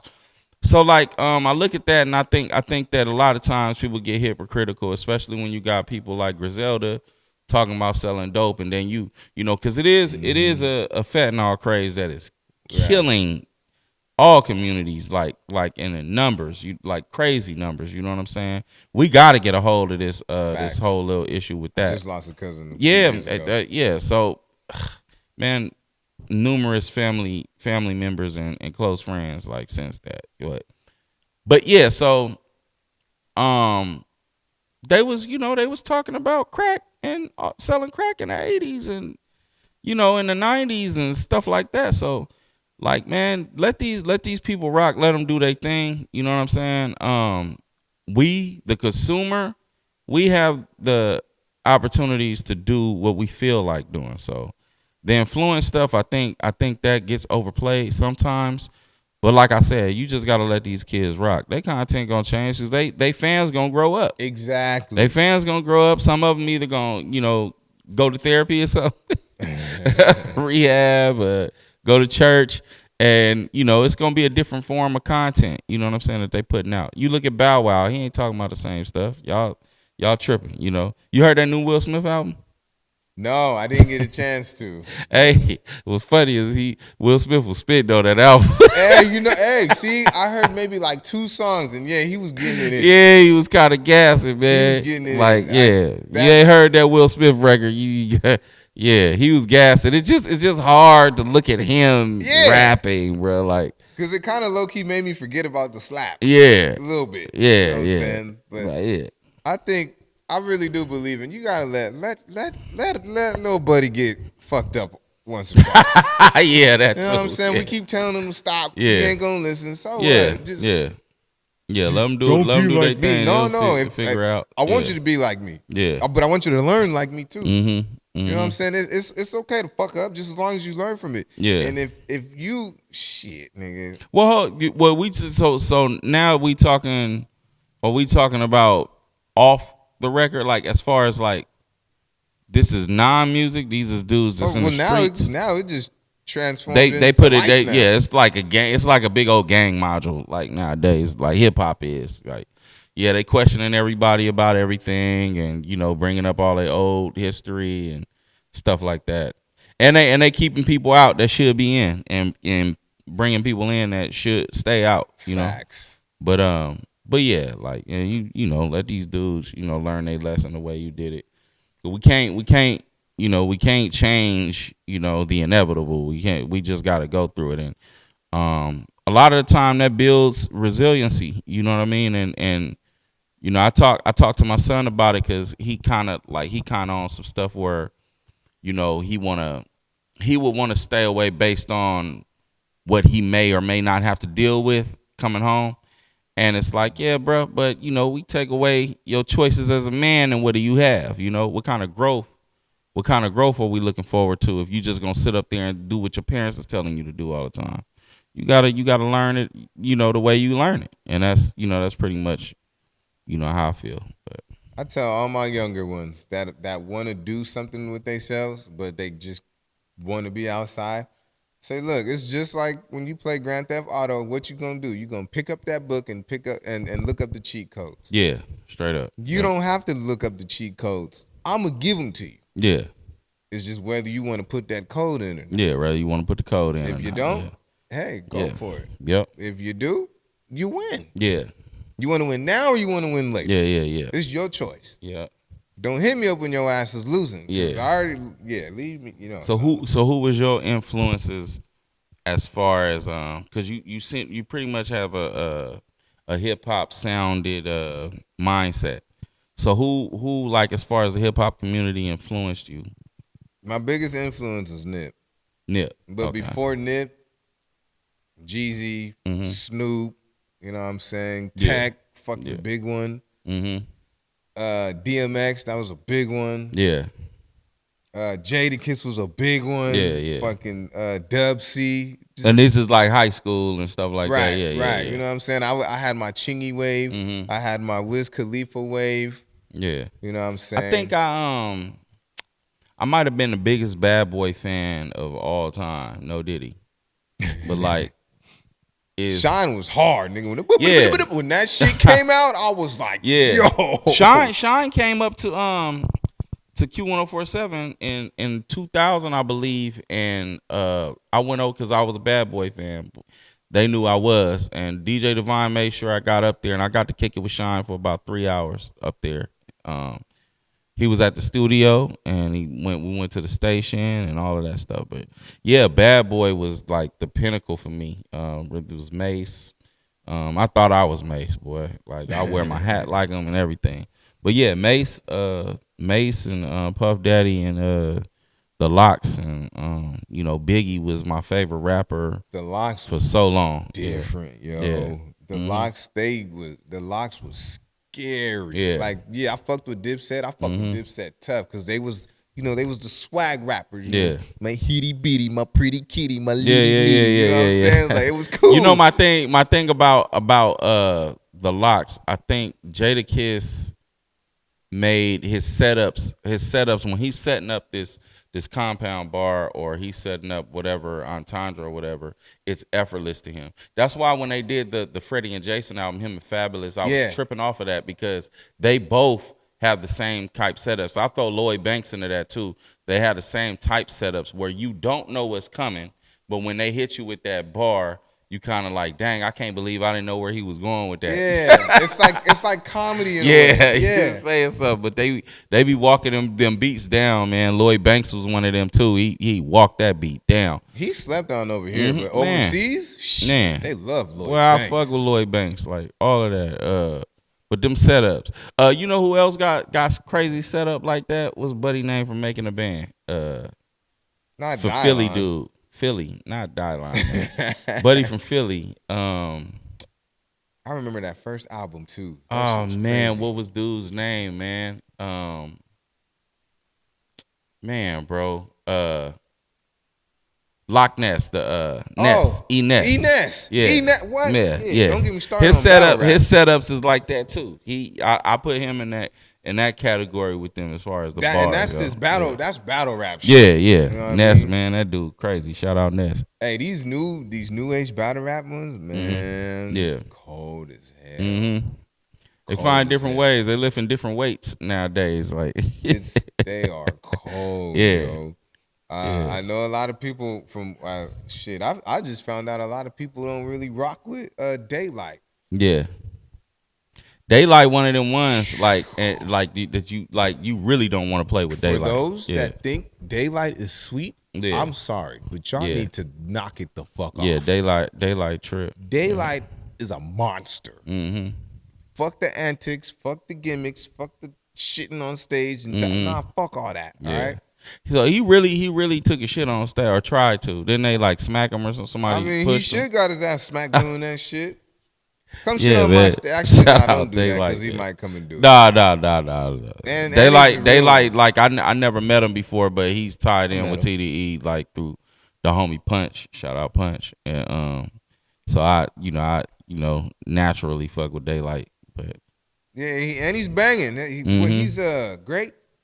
I can't remember. Yeah, I know he Watts though. Yeah, he from Watts. Yeah, that nigga, I don't know how niggas don't think Daylight is one of the coldest battle rappers. You just probably ain't ran into the right group, but probably. Or they might not be impressed. Some people just not impressed, but some battle rappers I'm less impressed by. But that's by the way, that's a clue for y'all too. Like stepping up bars and stuff, listening to battle raps while you're driving in the car. That's what I be trying to, you know what I'm saying? They be helping me write my comedy sometimes. You know what I'm saying? Or like structure a joke. Yeah. You gotta set them setups, man. Chess got bars.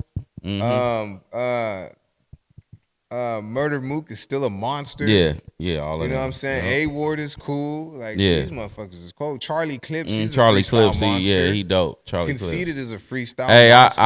I crack up like, man, like those are the best times when you look at Wildin' Out, like back in the day or whatever. Man. And Charlie Clips and then be going back and forth. Those are the craziest ones. Clips though. and Conceited. Conceited. Hollow, not so much. I mean, he's cool. Like he's all right. Yeah. But he ain't fucking with them. Yeah. He ain't fucking with them. You gotta bring some people up here for the battle, or you should do like a day of battling or something like that. I thought about it. Yeah. It's just getting everybody together. No. I'm talking about on some real like right here. Just seeing if you can, if you can, you know what I'm saying. Shout out to Willie Green. He hit me up today. He's ready for the shit. Ready for the shit.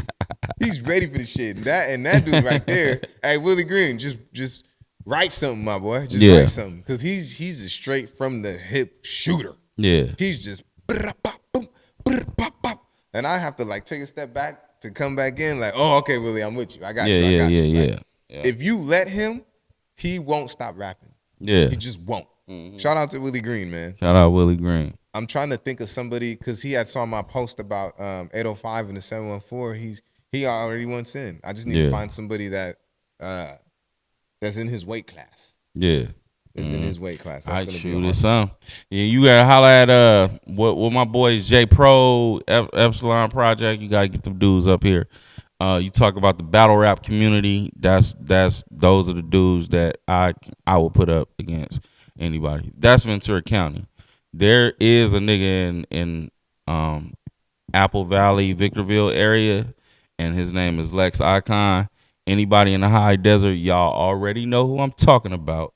And I literally put my life savings on Lex Icon to slaughter anybody out of California. Period. Hey, noted. Lex Icon. Would you put him with Geechee Gotti? Is he up there? Cause Geechee cold. Man, look, I watched Lex. Me and Lex started this group called IS in the high desert back in, I think I was in the 10th grade or something like. No, I actually was in 11th grade because I met him when I moved back out there from Ventura County, and me and Lex battled in the back of the church and in Sunday school. Sunday school, we had 15, 20 people sitting around us, and we battling in the back of Sunday school. You know what I'm saying? It was not for the weak. Listen, you about to get these blessed bars, okay? Man. Like, though, for real, though, we battling in the back of Sunday school. He became one of my best friends. I just talked to him this morning, actually, but I'll put dude in front. It's a lot of people too, but I'll put that dude, man, against anybody. I literally put my life savings on that dude. Hey, shout out to Lex Icon, man. Yeah, Lex Icon. I'm gonna check you out because I love battle rap. Yeah, I love battle rap so much. There was ketchup versus mustard, and there was some bars. Yeah, I like those bars. Shit. The refrigerator bar was the one, like, talk about he is a back or something like that. I forget, man. I can't remember. That's a hard one though. Even they did the cheese one too. It was yeah. All the other cheeses. I was like, these motherfuckers is going crazy right now. Yeah, that shit.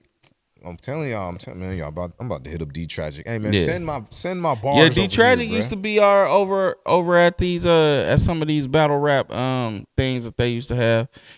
Casa Lopez, I don't know if you heard of it, but it used to be a club called Cloud 9. And I remember there was an epic battle there around 2001, 2002. And the whole city came out to watch this battle. And I believe J Pro, when I'm talking about, you know what was crazy? J Pro's an attorney. Now, that nigga come up out of that suit and kill one of you niggas. Monster nah, shit. I'm dead ass. He fucking come out of one of them suits and put a hoodie on and murder one of y'all niggas for real. I like shit like that. Yeah. That y'all again look up look up the Epsilon Project, J Pro and all of them dudes over there, Dex, all of them, man. Like all of them cold. All of them. You gotta do that kind of research too. Get with them dudes. It's a lot, man. It's a lot, but hey, well, they all welcome. Yeah, up here, in bars. Yeah, they for all sure. welcome up here. Like shit, I wanted to do a little cipher too, but that's gonna take. I'm gonna need some sounds and a DJ and some money that I do not have right now. Yeah, you'll figure it out, man. It's all kind of ways. Fuck it, we'll just have to do it through the TV. Fuck it, we'll just have to do it how we doing it right now. Yeah. And niggas want to do it. That's the best part. Niggas want to do it. People willing to participate. They're getting seen. And that's probably my biggest goal with this code to code shit. 714 to 805 shit. It's like, yeah, niggas don't know who niggas are, but they will after this shit. Yeah. They definitely are after this shit because they're gonna, hey, real quick though, who is this dude you comparing me to? And then they're gonna listen. It's like, all right, I get it. I get it. Yeah, that makes a lot it'll of sense. probably even be doper to do the project and have the people you think you can A&R the project and have the people doing songs with each other that you think will be, you know, that or whatever. People can make their own. You know what I'm saying? But that'll be dope too, like a little compilation album. Yeah, something's gonna happen. Yeah, something is going to happen. I can feel that shit in the air. I feel like something needs to happen. Yeah. I feel like everybody that I'm going to include in it they just deserve it. And they just dope at what they do. Like, yeah, I'm gonna have my little stragglers here and there only because they're in the same weight class and just to, you know, keep it up for content. Yeah. But I think, dog, this shit's about to. It's kind of scary. This shit's about to go up real quick, though. Damn it. Yeah, real quick though. Shit. How'd you feel when you heard that bar from Mark Ford? I was like, because he's I hold him to a high standard. Like, I'm documented saying that he's on my Mount Rushmore of 805. Yeah. You know what I'm saying? He's Mark Ford is definitely like, if we're gonna talk about like Oxnard and whatever, like he definitely is one of those dudes. Not only just that, but the influence and culture wise, like he like really like breathes it, and he's making his moves like, you know, the overseas licks, and he got the underground hip hop plug that he got going on with the show this weekend, and well, it's probably gonna be done by the time this come out, but yeah, like, man, dude, like, yeah, Mark Ford, one of them. He definitely, and he's nice behind the camera too. Yeah. He'll one-stop shop. Do it all himself. His girl, I don't know if you ever seen him shoot a video, but he come out, he bring his girl, she walking around with the camera and, you know, doing all kind of stuff. But yeah, for sure. I just felt like, I mean, I know I'm a part of 805 already. Like, by now, I'm definitely a part of it. But that, like, people just keep confirming it more and more and more. And it gets better and better and better each time. Might entertain it like a podcast with Julius. It's real quick, though, if you motherfuckers new to this. And I'm like, yo, what? Like, because I thought he was just sending me, like, a sneak peek. Like, hey, bro, like, check this out. You know, if you can, play this as an intro for the pod. And then, you know, people are gonna come to you for it, or they'll come, you know what I'm saying? But no, he put me in that shit. Yeah. So I was like, nigga, that shit's hard. And now it's part of the intro. Yeah. That's dope, actually, when I heard it too. Yeah, but that was super dope. My lady was like, he rhymed you with uterus and tuna fish. I was dying. Yeah, man. But sure. But now with that, he has other rappers doing it now. You know what I'm saying? And it should. There's 3 rappers that I know for a fact that put me in their music. Yeah. Now there's a surprise coming, y'all. There's a surprise coming. I ain't gonna say nothing. Like, it might be out. I'm deciding on it. It might be out before this is out. But when y'all hear it, y'all gonna be like, y'all gonna go listen to it again. Yep. Yeah. Y'all gonna go listen to it again. Yeah. You know what I'm saying? Like, I'm excited for I'm excited for the near future. Crazy, man. It's just sport. Like, this is how I feel about the finals. Yeah. You know what I'm saying? Yeah. Like, I just love this shit. Just as long as nobody get their shit cracked, I'm happy. Yeah. Because I already been through all that and did that. And you did that. Nigga I got the scars to prove it. Yeah. You know I lost my front tooth off some battle rap shit. Shout out to Dex. Yeah, I'm telling you, like, it really get really crucial. You know what I'm saying? So, especially when the nigga feelings get hurt. Shout out to Dex. Yeah, I ain't seen him since then, but I'm over it. Come on, man. I actually, and I think I'm telling this story for the first time. I actually lied and told her I got jumped or something like that. I would have did that shit too. But you know, that's young. That's before you feel like you win some, you lose some. So, like, yeah, shout out to Dex. Hey, did you see that shit with my dude? This motherfucker, he fucked up Hollow the Don. My dog, he be smacking. He like punched him? Yeah. I gotta see that. Well, he fucked like the battle. Okay. I'm talking about I'm thinking he like, because I've seen those too. Dose. You remember all of that one? Oh, you mad that I'm styling on you? That was Dose. That's what I'm talking about. It was Dose, and I can't believe I'm forgetting my nigga got name off because his podcast was hard too. It's not here no more, but he literally, smack rapper that'll smack rappers. Yeah. Only backpacker that's known for smacking rappers. Got bars I can hang with the backpackers. Yeah. Trap star, I don't hang with you backpackers. Yeah. Nigga go. Math Hoppers. You just mad because why you in my face, son? Why you in my face? You know the craziest one I seen the nigga got done the worst is when Jen went up against Sirius Jones. Oh. And my God, dude. Like, and I'm not saying that Serious Jones is the hardest battle rapper because he's not. There's a lot of people that can really kill him. But I never seen nobody get sunned as bad as Jen did in that battle. Like, it was really bad. He said, "Look at this nigga face."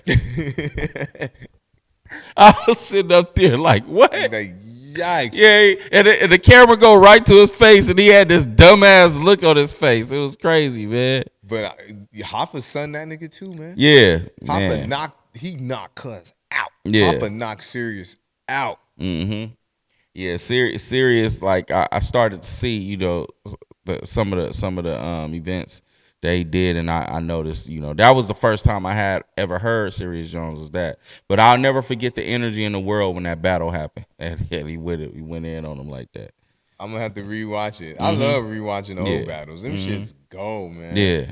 Shine fucking slapped what's that white boy name? Sharif, something like that. He slapped him. Yeah. Fucking I liked how Math and Dose they redid the battle. Yeah. They redid it, and then at the end, Hopper grabs him like, "Come here, man. You yeah, see? Yeah.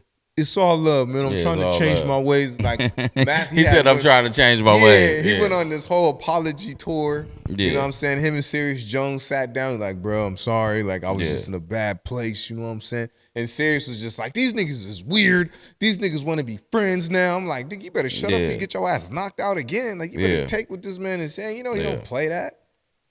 Yeah, fucking man. Matt Hoffa, man. Them shits, dude.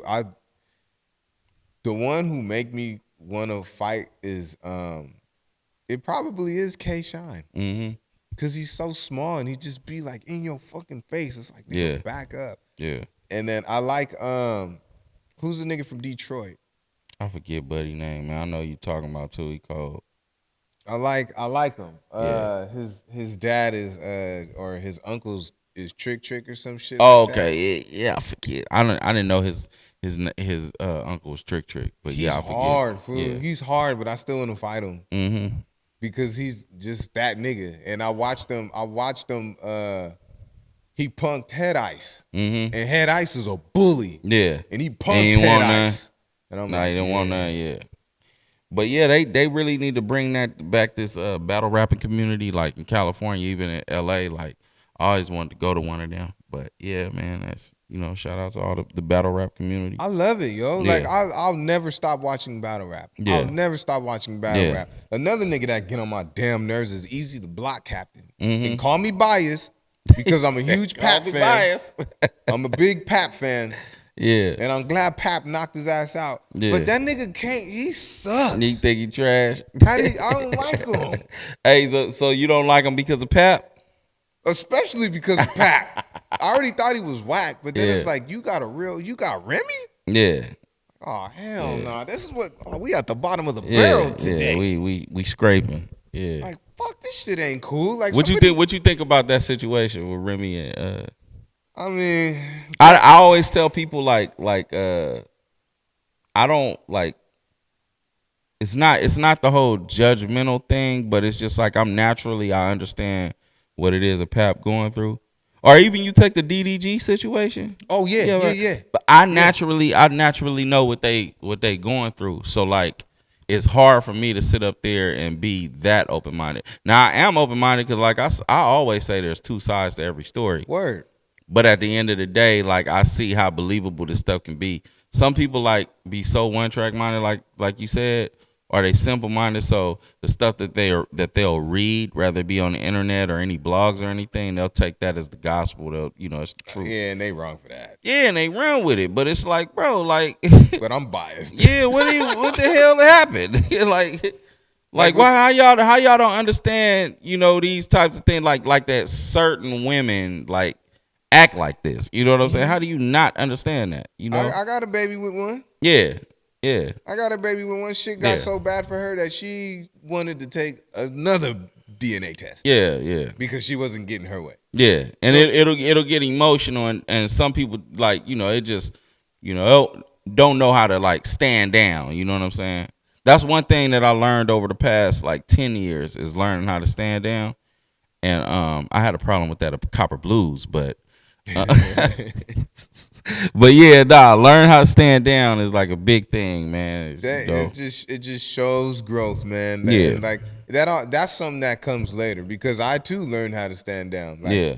If you're gonna get in my face, well, if you're a guy and you're in my face, I'm probably still gonna smack fire. Yeah, you gotta defend yourself. If it's a girl, I'm just gonna move along. You know, a lot of the time it's like I told when I went to prison, I had an issue with this one guy, and he kind of like mushed me in my face, and the police was right there. Now I'm trying to enter this program called RDAP. It's a residential drug program, and they get you out a year early if you complete this program. Yeah. You get in any fights that year, gone. So that's the actual cop was actually standing right there as I'm trying to figure things out, and the dude mushed me in my face. I seen the cop there, but I also seen about 50 to 75 people right there. So I had to either get him or I had to worry about these 75 people. So the cop just gonna have to see this. But I winded up not getting in trouble over it. But yeah, somebody violates you. Sometimes it depends on the circumstances. You can't get through it.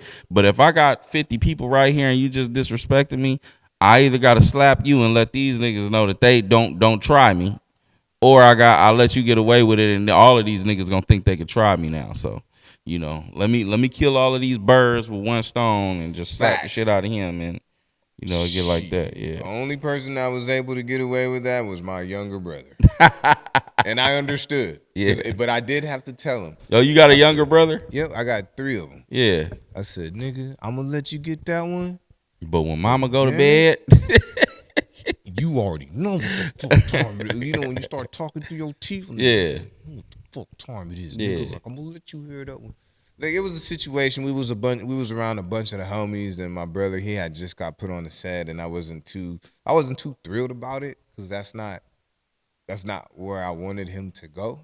Yeah. I mean, granted, all of us, we from the same set. I just didn't want to see my little brother doing it. Yeah. And I was just kind of like punking him in front of everybody. Mm-hmm. And you still gotta let everybody know that you're not one of those. And straight up. And I just, nigga, what the? Yeah. I hear you. Yeah. And he started, man, I know, but you over here, I was doing too much. You know what I'm saying? You fucking doing too much. Hey, being a big brother is hard. Yeah, I got a younger brother. He's 6 years younger than me, and we didn't got down a gang of times. But it being a big brother, it get kind of difficult. But there's no type. I was just talking to somebody the other day, and I was telling them, rest in peace to Big Calvin. Passed away this Sunday. Calvin Pleasant. He, notable out of Ventura County, one of the OGs. When he passed away, we was talking about that. We was talking about like losing an actual brother because he had siblings, And I was like, man, I'm probably prepared. I'm probably prepared to lose almost any family member in my family before my brother. Like, I don't know. I think it's gonna be it'll be a process. But if my brother passed away before I did, man, somebody gonna get punched in the nose, bro. I don't know how I'm gonna get through that one. That's a hard funeral to do. Yeah, that's a hard one. But so that whole thing, like I said, with the big brother thing, man, like it's challenging, but ain't no love like that, man. It's like I'm gonna have to send you my last levity set. Not everybody got it. Mm-hmm. But I'm gonna have to send you that shit because I did some big brother shit on there and that shit. Yeah, for sure. I want to check it out. That shit I want to check it out. Stupid. Yeah. Then came back full circle, made everybody laugh. You know what I'm saying? Yeah. Damn, I should be getting the info for the next levity show. Your boy's been on fire lately. Been on fire, huh? I've been doing what it do. Yeah. You know what I'm saying? So when you get on stage and you hear your own voice, and I heard it's a lot of people at those shows. Mm-hmm. What actually is your preparation for getting on the stage? And do you still get like nervous and sometimes? Okay. Sometimes I still get nervous, but like to prepare, I just gotta keep reminding myself like, dog, you done this before. Don't act brand new. But that shit's easier said than done. Yeah. It's like when I'm in the green room and I hear the music playing, and it's like, hey, Levity Love, are you guys ready? Oh, Yeah, and I hear the yeah, people, and it's like, and I'm like, ah, shit. Hey, that green room, the green room do get a little small. Yeah, man, it just closes in on you. I always need something to drink when I'm in the green room. Last time I did a show like that, I was in the green room. Me and Problem was doing a show together. Yeah, Problem. We had Problem up at Casa Lopez some years ago, and he actually what was we were sitting back there. I don't know if he took offense to this, but for some reason, not for some reason, I still had my little thing going, you know, with what I had going on, and you'd hear the MC, you ready for Problem? How many of y'all ready for Problem? And everybody like, yeah. And they were like, how many of y'all ready for King Harris? And it was, yeah. Like it got super crazy. But we was in the green room, and I kind of like I didn't hold the little chuckle, and I was like, and then Problem, as cool as Problem is, he was just like, you know, like a couple seconds later, he was like, man, I can go first if you want me to.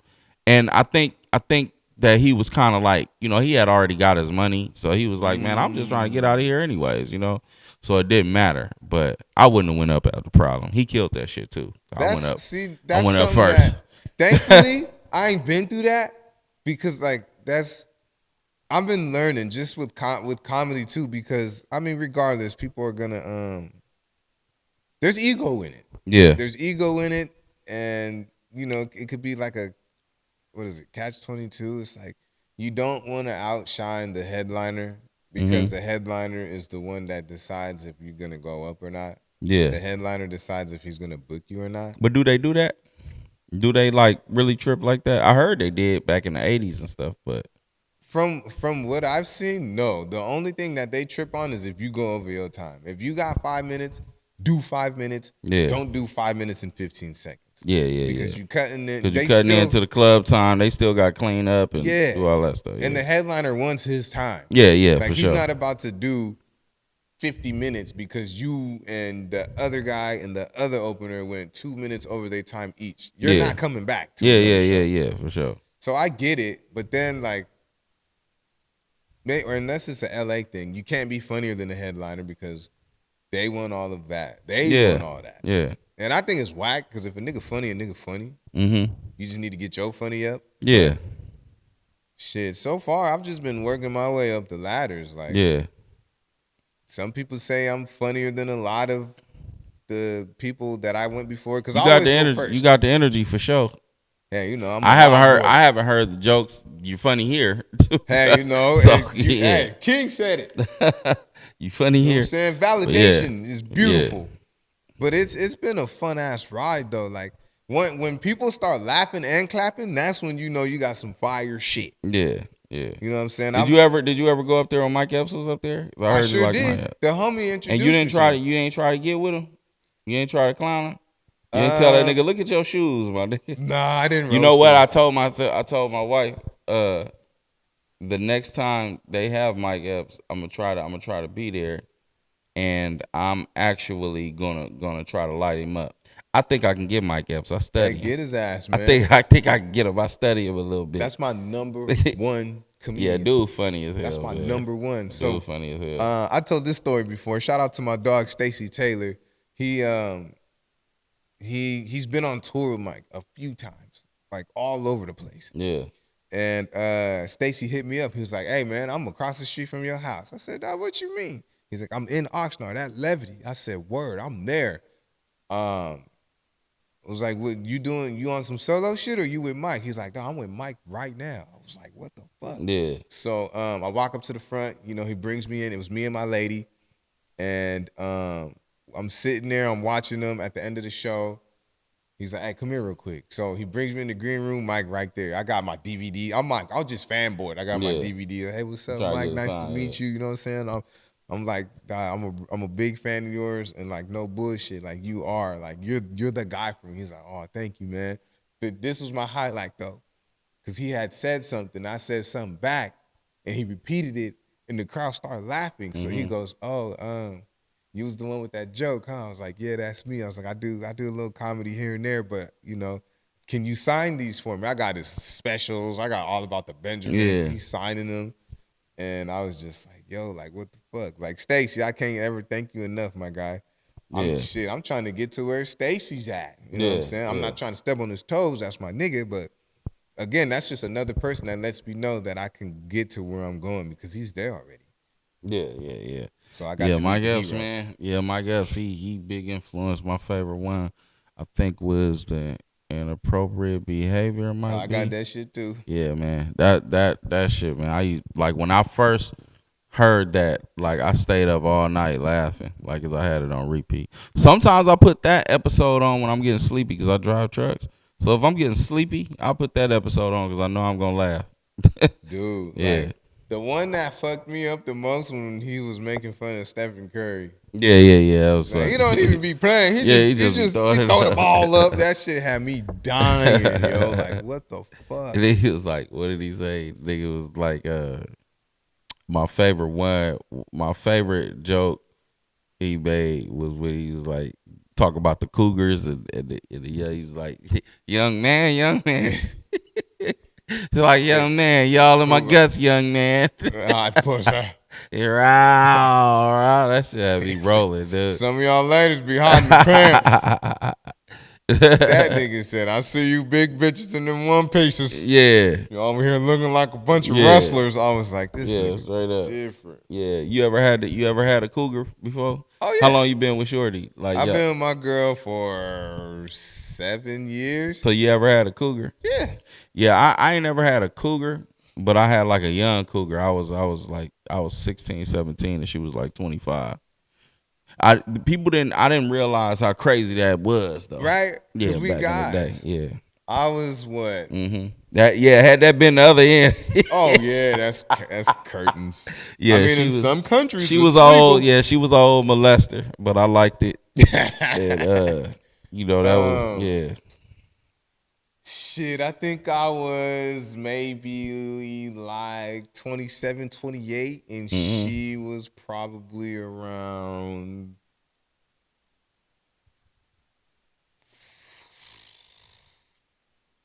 42. Yeah. 41. Yeah. That's as old as it got. She had money though. Dude, she had money. And she looked the good old. She would just come through, do what she do, and I'd have some Panera bread, or a nice, Pizookie or some shit. Yeah, man. The good old fucking feed. Yeah, shout out to all the cougars out there. Shout out to all the cougars out there, man. Buying me socks and undershirts. Yeah, getting you what you need. I thought about you. What you think about me for? Well, I got you. I got you that back cream. Yeah, you know what I'm saying? I got the muscle shirts. Always got the remedies. I got something in my eye here to put this in. Let me flesh it out for you. Now, if she got them Werthers, that's a little too old for me. You know what I'm saying? Like now that I'm older, I'll probably do like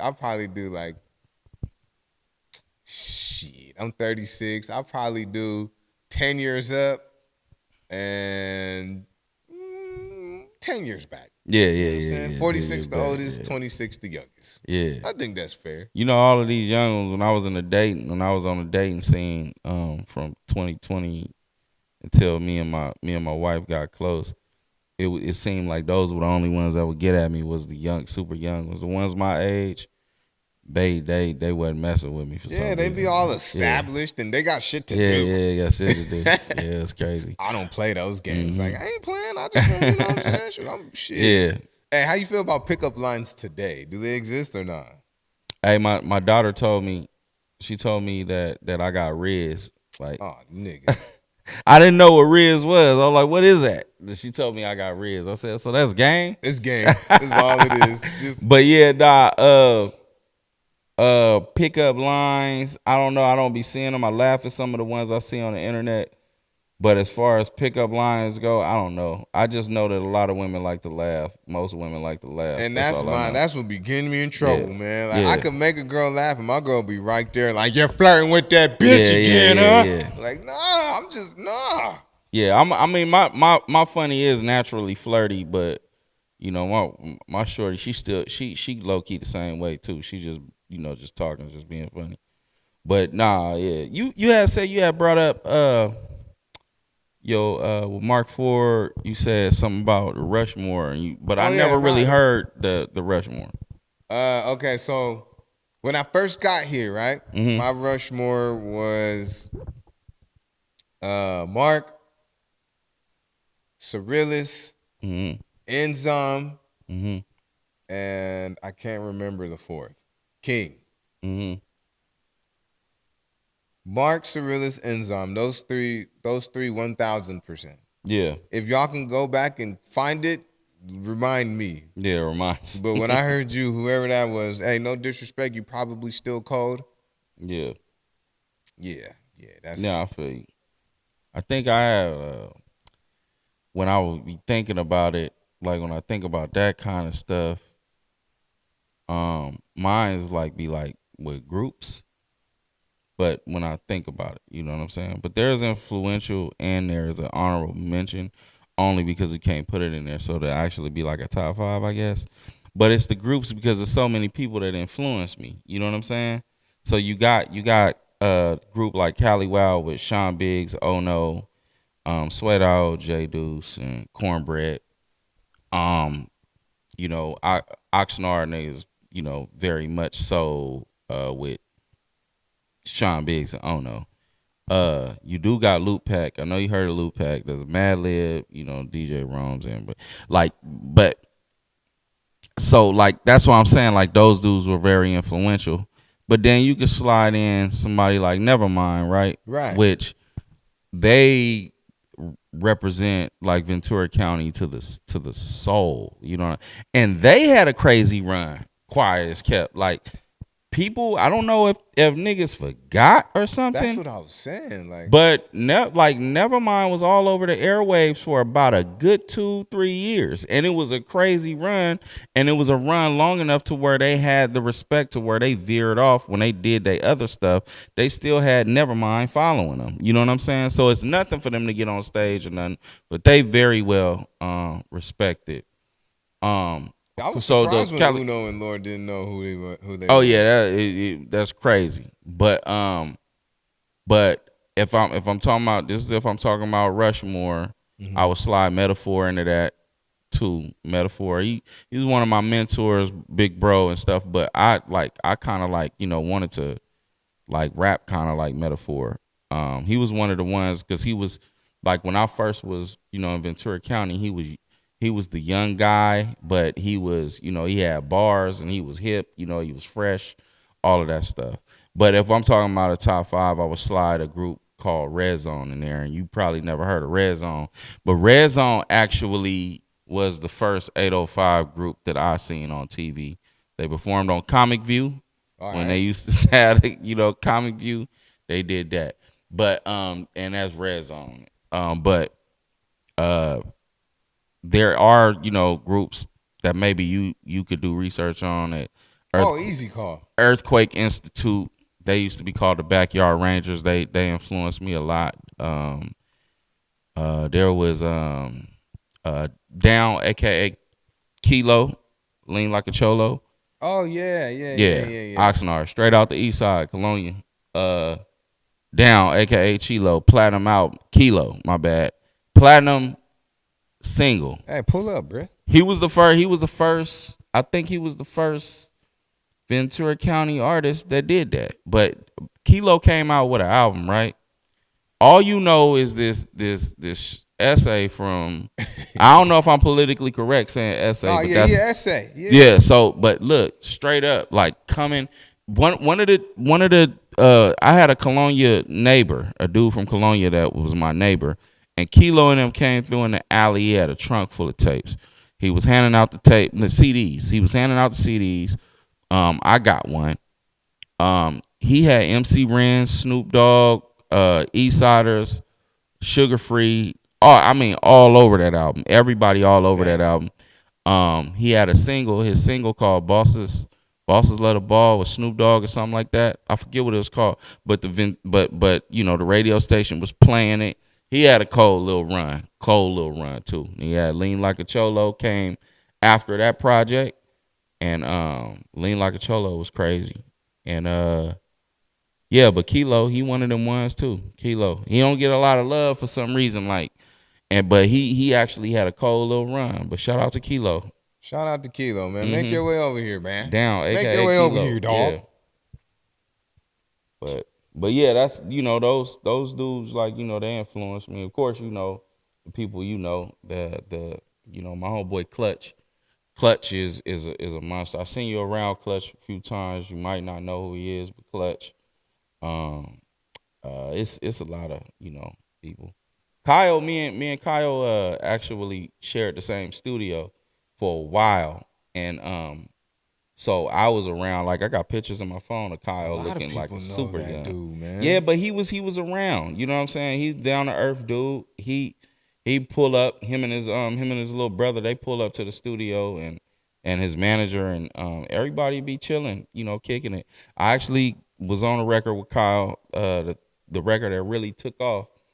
But they replaced my verse, and I didn't like that. Oh, boo! Yeah, replaced my verse. Nah. Yeah. Boo! I got it though. I'll send it to you. You can have that. I'll send it to you. Let you play it.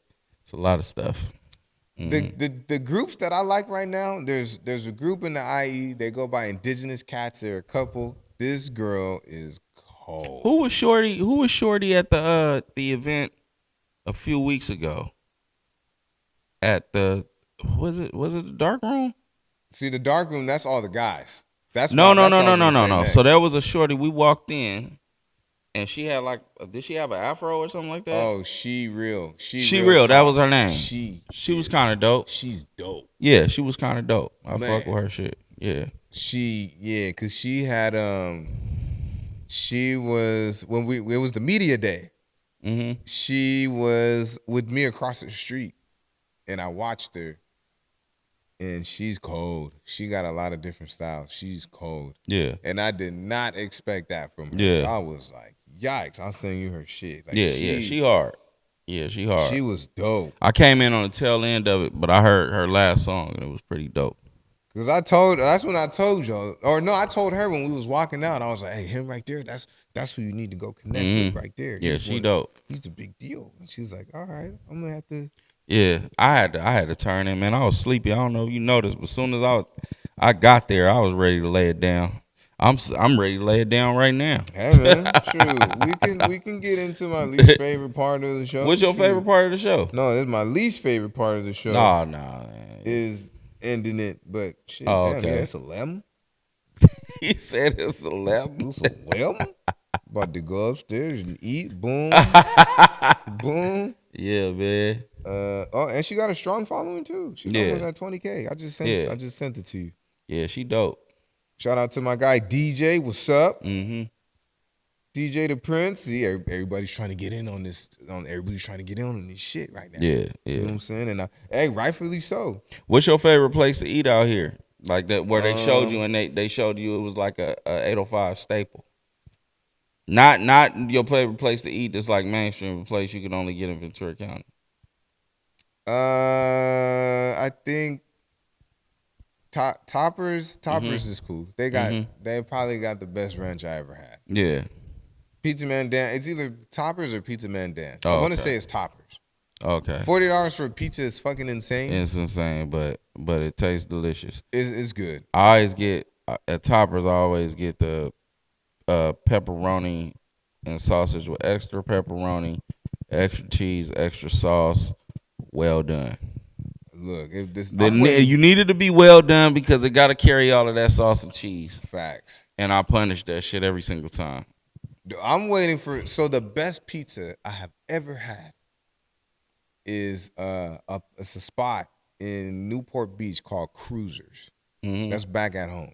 Yeah. And I'm talking about when they don't do pizza, they do pizza pies. I'm talking about it's pie. Yeah. You talking about like the deep dish? Yeah, I'm talking like super deep dishes. Yeah. I'm talking about. I need to go over there. It's nuts. Yeah. Please. I have been looking, but when I look, it's not really looking. I have been looking for a spot in Ventura County where they do deep dish pizza. I mean, like you can stick your. I can't find them. You know who used to do that? BJ's used to do that across the street. They used to have it. I don't know what happened. They bring it back. Yeah, they definitely need to. And the other thing I'm looking for is it's Italian ice cream. So what they do is they put it's ice cream on the bottom, it's shaved ice in the middle, and it's ice cream on top. Yeah. So you start off with the ice cream, then you go to the shaved ice, and the shaved ice is it's a lot colder than the ice cream. Yeah. So by the time you get to the ice cream at the bottom, it tastes warm. And that shit is unfucking believable. Yeah, unbelievable. They need to bring the JoJo's ice cream. JoJo's Italian ice out here. Italian, okay. I would go back home to go get it. What's the mall in Newport Beach? I forget that big ass mall. What is that mall called? They got Fashion Island. Fashion Island. Kobe used to be man. Up there Look, lot. bro. We went to Fashion Island. My sister walked out of there crying. What? Who did she see? No, he said what she see. Who did she see? It was some kind of purse she wanted, man. But Fashion Island, boy, damn, you ever want to go get right, you pull your ass up to Fashion Island. Yeah, it do be a lot of people up in there. The only person I ever seen up in there was I think it was Morris Chestnut or something like that. Word. One of them dudes. But yeah, Fashion Island, man, shout out there. That motherfucker crazy. Man, Kobe would be right there with him and his daughters at the fountain, just kicking it. Yeah. And everybody would just walk past them, just kicking it. I used to see him at Mariners Church. So my godson, congratulations, Ethan, graduated. Yeah. Him and Kobe's kid, they used to play on the same soccer. It was a co-ed soccer team. They used to play on the same soccer team. So I'd be at the court with a group of my guys, and we hooping. Yeah. And we'd see Kobe walk by, and I'd be the only one talking shit. I bet he ain't gonna come over here though. Yeah. He ain't. He shit. Go. Yeah. He ain't finna do me like he did Iverson, because I'm a big ass Iverson fan. So and so that was my grudge with Kobe, and then my other grudge with Kobe was there's this outdoor mall. It's kind of like the Collection. The only difference is you can drive through the Collection. You can't drive through. I think I've been there. My mom had saw Kobe at, and rest in peace, Kobe too. My mom saw Kobe at Fridays, TGI Fridays. So they, they were having a decent conversation. She spoke to him for 20, 30 minutes. Yeah. And right before she got her food or something like that, she goes, "Hey, by the way, my sister, her last name is Bryant. And my nephews, you know what I'm saying, they big Kobe fans, number one, because you're number one right now. And number two, because of your name. Is it okay if you can sign autographs for them?" And he just brushed her off I'm not giving autographs right now. I heard Kobe was one of them dudes. He wasn't tripping on that kind of stuff. But yeah, I wonder if he was getting a 2 for $20 or if he maybe, dog. His fries was getting cold crazy. Or something. Yeah. Hey, but I tell you what, hey Kobe, when I get up there, lace them up, homie. Yeah, I need that because you took Iverson's only chance to get in the ring, and you took my cousin's chance to get an autograph. He didn't have his only chance. He didn't take his only chance. You forget, Iverson went over to the West, tried to go again, and that was another chance too. But he just, can't do it by yourself, dog. Yeah. Shit, speaking of Iverson, I got a so shit you're on a real now. AI fan, yeah. Yeah, the only thing missing is the tat. Yeah. Was a big AI fan, man. The cool. braids, the headbands, the everything. Everything. I still got shoes up there I ain't never getting rid of. Yeah. Niggas is I crazy. think he just turned 50 years old. Yep. Crazy, man. I saw that. Happy birthday. That just mean I'm getting old, man. Hey, you get better, dog. Yeah. I was in high school. I was just starting high school when first time I seen Iverson play in the league, Yeah, I was 10? I was 10 maybe, man. Yeah, that's crazy, man. Fucking AI. There's this jersey that I want. Okay, it's kind of like this. It's half black and it's half white, but it's a Sixers jersey. Yeah. Lil Saint was I know wearing what it. you're You got talking served. about. I need that shit. Yeah. I need that shit. And Man. I need the shoes that he wore when he stepped over Tyronn Lue. I need all that shit. Yeah. Him and Shaq, they partners on the Reebok. Yeah, I seen that. See, you young punks, you need to get with it. Gotta get with it. Do you remember when Champion wasn't shit? Wasn't shit? Remember, Champion was Oh, you saying compared to today? Right. Okay, I was like, man. Because back in the day, that's shoes. Because technically, I guess, but we was wearing Champion jerseys all the time. Because, the jerseys, the jackets, because of the replicas and stuff like that. Yeah, the replicas was dope. That Chris Webber, that red Chris Webber, man, that was classic. Champion is like Gucci today. Mm-hmm. And I'm not mad at it. I'm waiting for Starter to make a comeback. Yeah, they dope. Yeah, Starter, you got to go. Them Starter jackets or whatever, and this is what I talk about when I talk about fashion. But them starter jackets, they actually are coming out with them. You got to go on the starter website. That's a certain style, a certain look. Mitchell and Ness makes them too. So you ever want the Charlotte Hornets pullover? You know, you can have Mitchell and Ness, or you can get it from starter. But nothing beats that old Los Angeles Kings starter, you know, pullover. Man, that thing was hard. Or that Raiders pullover, or that Georgetown Hoyas pullover. Oh yeah, please, bro. Only the real ones know. But that's what I'm talking about when I talk about fashion. I'm talking about the actual look, the fit, the shape, everything gotta go in. You know what I mean? Gotta go in the same. Gotta coincide. Yeah, all these little new fuckies, they're on North Face now. No, not the North Face, because they got this big ass puffer jacket that I want. I just don't got $500. Yeah. Shit's well, you got to work it out, man. It's all kind of stuff like Klarna, Afterpay, all of that, man. So figure it out. I'm about to team with you be all right. You can probably get your North Face somewhere, but yeah, man, for sure. But that's what it is, man. Let me get us up out of here. I gotta do it. What you gotta do? Collection plate. Collection plate. Recently added. Recently added. I've been had it. Let me just search it, because I know it's here. We got Sideshow. I don't want that one.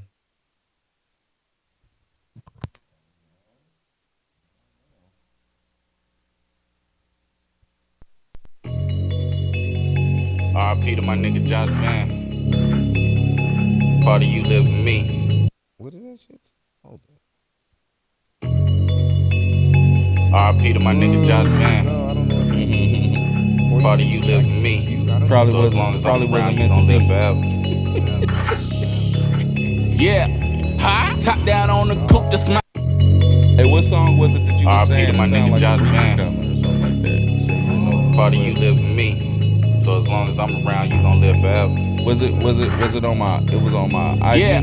High top down on the coupe. That's my potential. Can't see the ceiling. Every flip is so eventful. Hustle crazy. He don't get it unless it's meant to.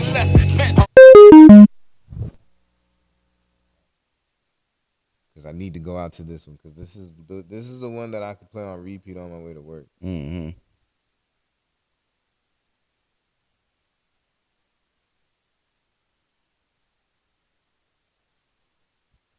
Be nice.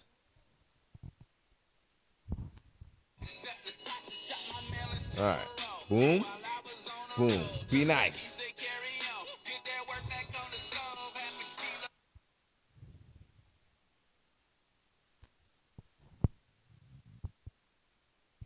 Connected for boo. Yeah, we gotta get your production manager, get you a production budget. Man, tell me about it, man. I'll be the only one doing this by myself. Yeah. Damn it. All of a fucking sudden, this shit's been working the whole time. Yeah. Oh, connected for calls and audio. Okay, boom. Show me something. Saying, Lord, please accept it. That was all with good intentions. I looked the usher in the face. And he sorry, ladies and gentlemen, this is my new king. That's dirty money in the plates. That's dirty money in the... Booyah, just like that. Ladies and gentlemen, this has been another beautiful edition to the Realquicctho Podcast. And shit, I can't be more thankful. This was one that we've been waiting on, and it finally happened. King, they know who you are. But tell them who you are again. Let them know what you got coming up. Let them know where they can find you. Okay, yeah, my name is King Harris. Find me on King Harris II. That's all platforms. Nightmare on Wolf Street out now. Message to Society out now. Necessary Hustle out now. Y'all make sure y'all pay attention. Sean Biggs, Mark Ford. Shout out, Gutter Rock. Shout out Deb Smith. Shout out, 7 Records, all that. Yeah. Shout out to Heritage Club. And shout out to my boy Ted Lopez. He responsible for that whole Nightmare on Wolf Street album actually happened. We did that whole thing in his garage. And that dude was a one-stop shop too. Ted Lopez, what it do? The Heritage Club forever. Man, talk that shit, man. Well, sure. Oh, hold on. Shout out Magneezy too, my little brother Jamal. He got a lot of stuff coming up with his fights and stuff in the mixed martial arts community. He should be pulling up here shortly too. So yeah. I appreciate the love. Thank you for doing this, man. It's been real. Gotta do it again. But hey man, Yak Wiz over here. This has been another beautiful addition to the Realquicctho Podcast. You know how we get down over here, man. Yeah. No sunsets, we always shining, and you can't fall if you don't trip. Yeah. Shout out Realquicctho. We gonna be back. 1,000. I guess we're gonna try to say we hear him now. Fingernails with residue coke in my system. Still pray when I go, Lord, you take care of my spirit. With dirty money.